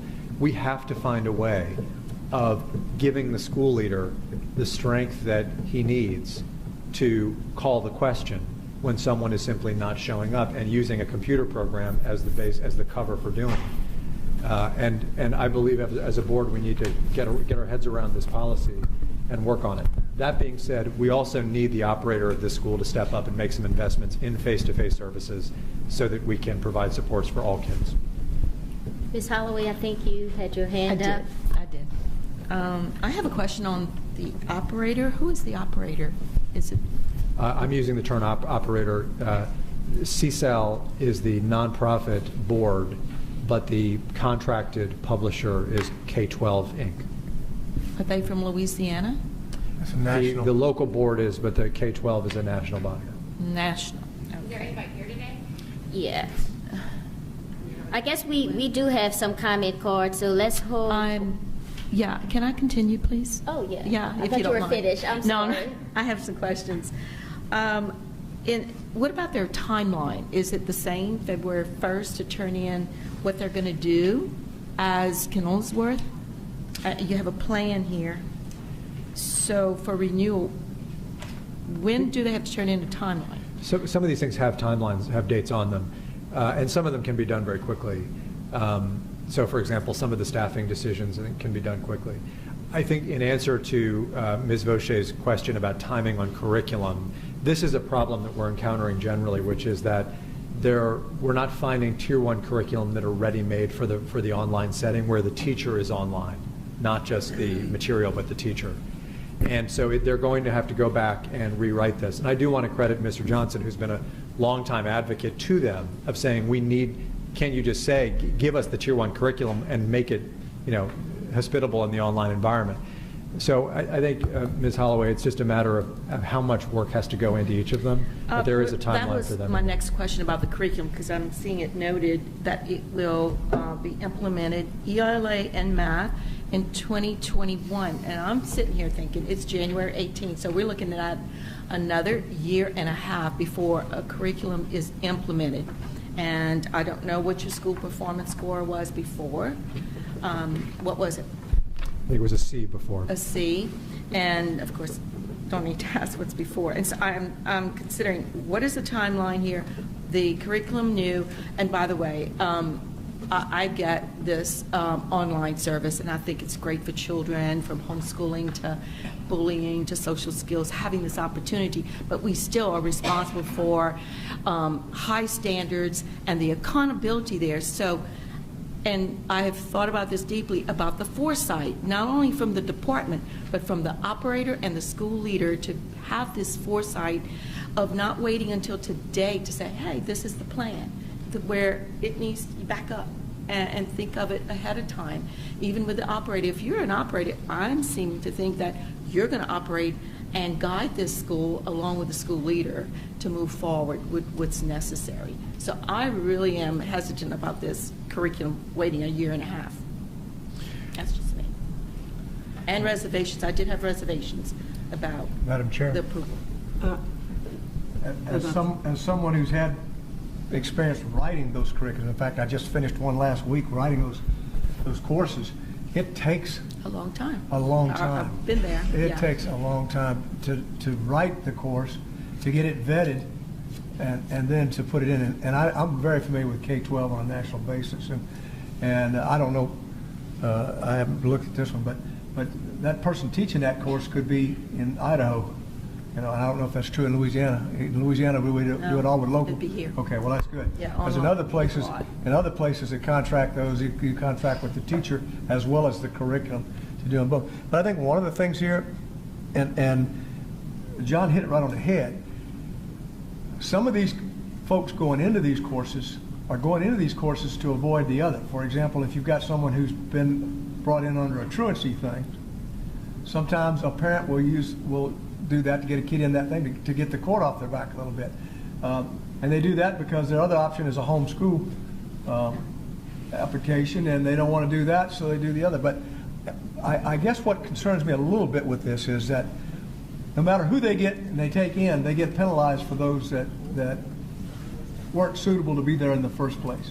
So I don't know whether we need to when we redo this policy, to look at some type of screening criteria that says whether or not that kid should even be in that in the first place, because I just feel it's somewhat unfair to hold the operator for that reason when they basically took whoever applied for it and didn't know whether the person ought to be there or not. So in making the recommendation, John, I would think the counseling piece of it needs to be very critical, but there needs to be some type of evaluation in the first place as to the suitability of that kid being there. Now I know that they get paid on a per pupil basis, but if they want to be here 3 years from now, I would think that would be something that they'd want to look at too.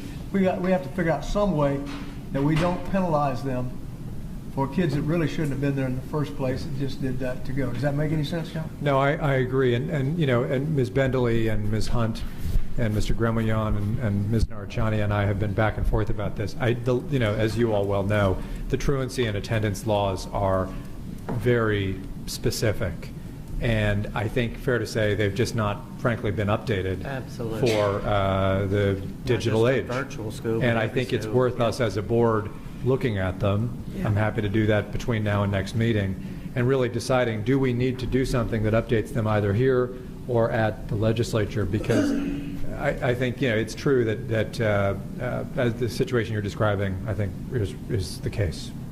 Very good plan, though. I like that. But I will say I have personal experience with we were talking a few minutes ago with Vision about the kid earning 15 credits, and Tommy remembers we had a young lady that came in a sophomore, and I used to buy courses from K-12, so I'm very familiar with them. And she graduated, she made up 2 years in 1 year, but she worked all summer, day and night. She was carrying hours unbelievable, and the average kid can't do that. But this young lady had just decided to straighten her life out, and it did. So I wouldn't take, I wouldn't say no one could ever earn 15 or 18 credits in a year. I would just say I had to make that decision to let her, and I had to do it by going through a screening process and sitting down and personally talking with her and deciding whether she was capable of doing that. And I think that's something that these virtual schools are going to have to do, is figure out how to screen those kids at the beginning. We need to take some of these comments.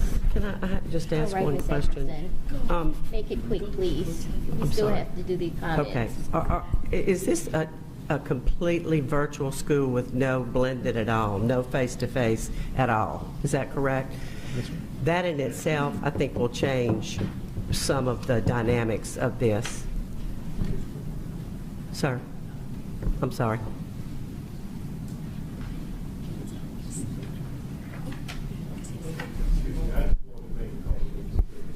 There are blended options.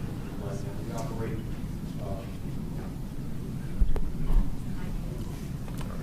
Excuse me. I wanted to make sure that we understood there are blended opportunities. Can you introduce yourself, Mr. Johnson? All right. My name is DeJuan Johnson. I'm the CEO of Community School for Apprenticeship Learning, CSAL for short. And LAFCA is one of 3 schools that we operate. And so to answer your question, though, there are blended opportunities now, mainly in Baton Rouge and in Lafayette. We last year offered blended opportunities in at least 8 sites around the state. Not all of those were being utilized to their full, but we did make those opportunities available for the families that we serve throughout the state. Okay. Do you yourself, sir, feel that makes a difference when there is an opportunity for the child to take tests with someone? Absolutely. Check in with someone? Absolutely. And of course, part of the criteria for our renewal is going to be to have additional blended sites. One of the things, though, I think is valuable in the conversation that's going on, Dr. Jones and others, is that we have to be able, on our part as the operator, to hold parents responsible, because if they have options in all cases, some are going to choose not to fully utilize everything that we have available for them. And so I think working along with the department, first of all, let me say this, it has been a wonderful experience to work together with Superintendent White and his staff in creating this. A lot of the things that you're concerned about, we've been concerned about. Trust me, we didn't start on this today. We've reached out to his office about certain aspects surrounding truancy and attendance. In past years, we've attended other meetings where judicial folks were represented to see how we could better work along with them to fully serve these families.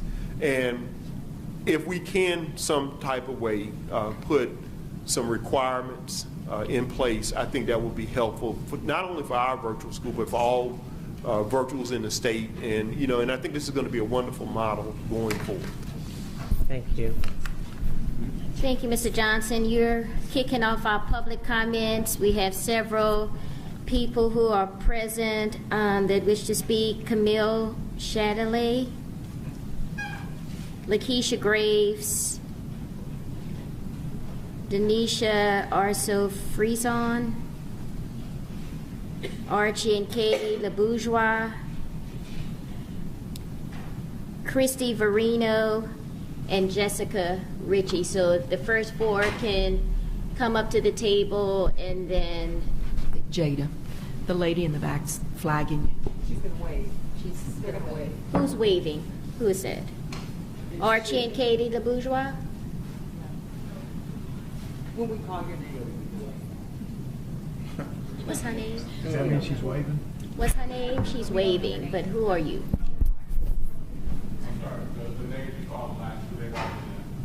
Oh, okay. Christy Verino and Jessica Ritchie?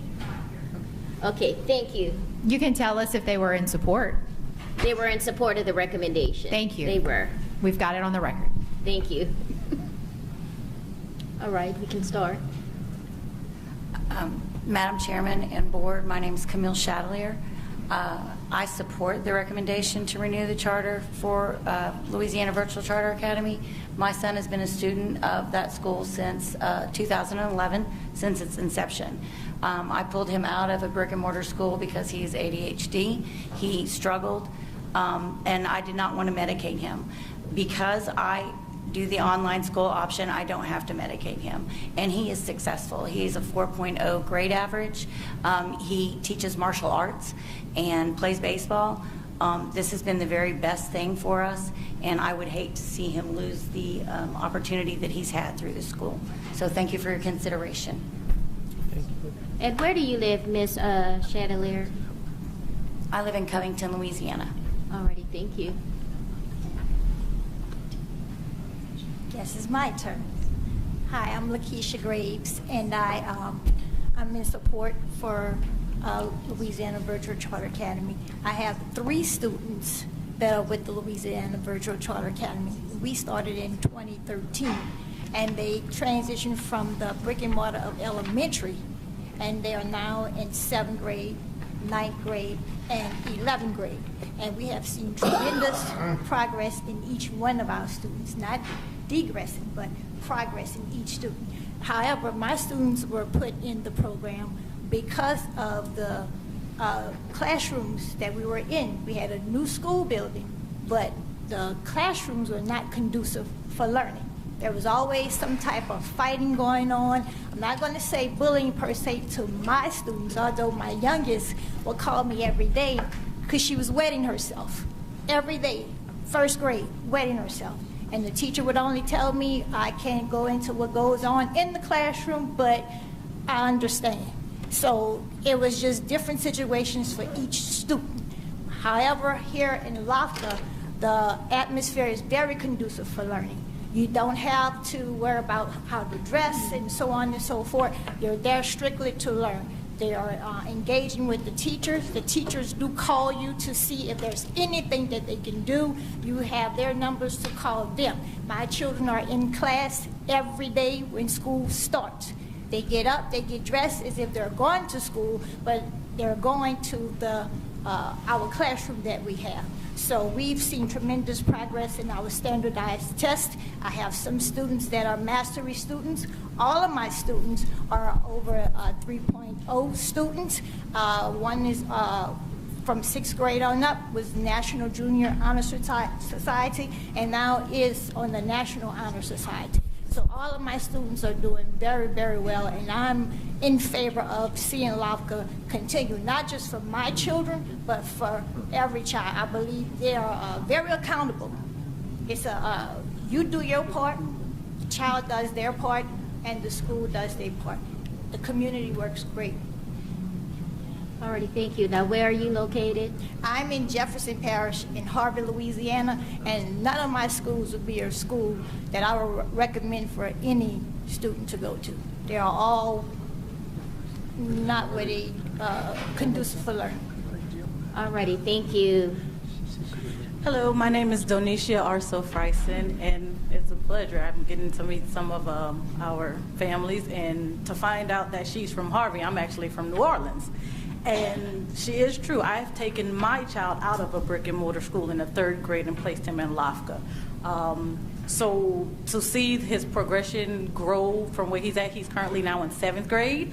And there were a lot of problems in the brick and mortar. Again, yes, there were the bullying. Again, new school built. It was bringing on middle school kids, so they kind of left the elementary kids to fend for themselves and focus more on the middle school kids in the school that he were actually in.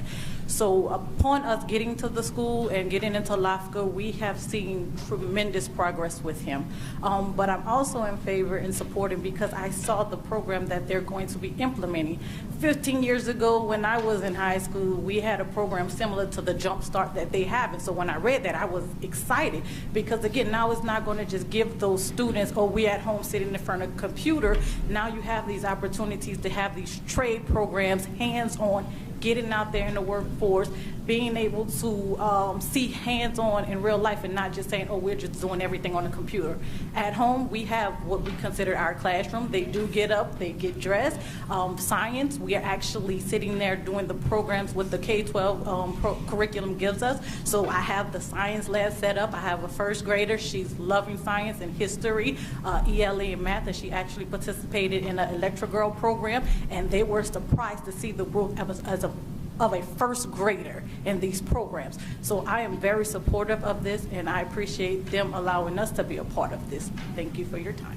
Thank you. Madam Chair, may I ask them a question? Yes. Would the 3 of you agree that the parents setting the discipline and making sure that they go in a regular routine, the same time every day, the same thing, is key to the success? Yes. Yes. Yes. Because I listened to what you just said there, and it was apparent to me that you're doing exactly what I was talking about a while ago, in that you are putting the self-discipline and the parental discipline there to make sure that all the elements for success are there. I've seen kids get on the computer at 7 o'clock in the morning, get off and get back on at 9 o'clock at night, and not succeed. So I think that needs to be a significant part of the parent training that goes with it, is to make sure they set those environments up. And may I add to what he just said again, just when my student gets on there, it's not like, oh, he gets on there, he does the work, I'm done. As a parent, I'm sitting there, and you know, even with the teacher, I mean, I personally have communications with the teacher. If he's not getting it right then and there, excuse me, I type in there, this is his learning coach, can you please explain that? Because what I got and he got is 2 different things, and they're able to walk through. And then once they're done, like you said, we do have our courses and programs where they can turn it in early, or they can, you know, go through it as the time, giving them time to actually gain the information and master it. Yes. And so, yes, it does take discipline, and it does take the parent being there saying, okay, let's make sure this is done, and making sure that child turns it in. Madam Chair. All right, thank you. Is Archie and Katie LeBourgeois, are you here? Do you wish to speak? You waving? All right, thank you. I gotta do like that. Jada. Kathy. Yes, I just want to commend you ladies, because really, y'all are not just parents, y'all are teachers, aren't you? Yes. But you know what occurred to me is when you said, well, she lives in Jefferson and I live in New Orleans. What I'd like to see is an option or some kind of opportunity for parents of kids that are in virtual school to be able to get together, because you 3 obviously are disciplined and get up at 7, get your, their uniforms on and that kind of thing. Every parent is not going to do that, but if they heard, your stories and how you're able to do that and what difference it makes in your kids, that might make a difference. So I'm just wondering if there would be any way we could help as we help this virtual school. Mr. Johnson, is it Johnson? Is it Johnson? Yes, ma'am. Good. So I said it 3 times. I'm hoping it's Johnson. But you know what I'm saying? That would be something that would be phenomenal. I don't know how we could do it, but I'm sure we could brainstorm and figure out ways. Well, as a part of the agreement, we are increasing the number of required times that families have to come face to face. Right. Both in the blended model and outside of that. One of the things that we know is a problem, particularly for the children in lower grades, is this type of collaborative time. And so we're trying to build in opportunities Good. so families can work with each other. That's awesome. Thank you. Congratulations, ladies. Y'all are doing a great job. Thank you. We're glad to do it. I kudos again, and thank you for being engaged. Superintendent White, the changes that we believe need to happen because engagement on the part of families is critical to success in these environments, is that something that you think can be changed through BESE policy, or do we need to be advocating for some legislation in this round? We're still debating this. You're talking about attendance and truancy policy? Yes. Yeah, we're still debating this. The challenge comes with there's a lack of specificity in the law as to what attendance actually means. In other words, the law talks a lot about the consequences of attendance or not attendance, but it doesn't ever actually define what it means to attend, partially because having a brick and mortar school, it's pretty obvious what it means to attend. You're either there or you're not. But here, and Mr. Johnson and Ms. Narachani and I have had this discussion, and Ms. Hunt knows these laws probably better than she'd like to, but it's not clear. So say you're logged on, That's true. but you're literally just not engaged in the activity. Yes, we need engagement. What do you, right. Yeah. So, Which we need in our brick and mortar schools yeah, as we do, well. to be fair. But the law never contemplates a situation where a kid sits in front of a computer, as Dr. Jones said, and doesn't engage, but sort of is pretending to engage, basically. So, we're going to look at this, how we address this online. I think Joan has some real concerns about the ability of BESE to set policy where the law provides us no platform for doing it. But it has to get rectified because there's too many students, by the way, through state authorized schools and through locally authorized Absolutely. schools, taking online services for us not to have this level of definition. Well, the original compulsory attendance laws were written in the early 1900s, and they were written for a totally different reason than what we think today. They were written to keep kids out of the labor force. They were specifically written so that you didn't have 9-year-old kids working in the mines and stuff. They were not written to do what we're trying to do today. And when you look at the law, the Louisiana law, and it's really interesting. I've looked at it quite a few times. I was a child welfare and attendance officer for about 6 years and spent a lot of my time in court. The penalty that goes against the parent doesn't really have anything anymore since the homeschooling thing came in, because now someone tells them very quickly, get out of that, just go file a homeschool thing. And so we end up basically losing a group of kids that don't do anything. And so I think my recommendation to you would be to make sure that these ladies are involved in your orientation. Let them, because your parents need to understand what they're signing that kid up for. And they need to understand that there's a commitment from them or some way. So to me, that's the key. And that's what I was talking about when we started to say about screening these kids. I think at some point we need to look at, okay, a probationary period or something when that kid's in there, that we don't count them in their graduation cohort or something until they've established the fact that it does work for them. And then we can go from there. But because what worries me is I look at them with a 59, I think was your thing.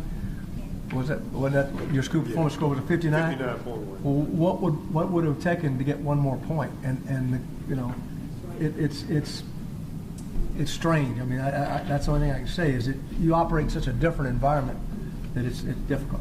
Dr. Jones, that's a little dangerous, though. When you think about the public schools, and I don't know. I have some concerns about what you're talking about. I get the spirit of it. I completely understand. I do think this is an issue of engagement, but our public schools aren't screening their children.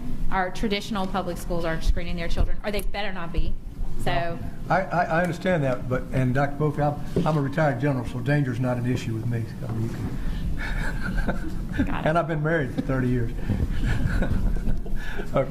But the point here is that, from my perspective, the point is that the virtual situation is not the same as the regular situation. And I'm not talking about changing the accountability laws or anything like that. I'm talking about trying to make sure that everybody has a fair chance to succeed. And some of the things I look at here with this, when I was looking at that 59,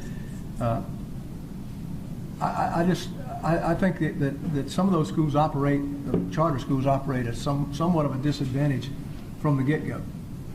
And I think that's what we need to look at to address them. And I wasn't advocating any specific policy. All right, we have a motion on the floor for renewal with conditions and terms. Do we have anyone opposed to that motion on the floor? With no opposition, the motion carries. Next item. That concludes your agenda.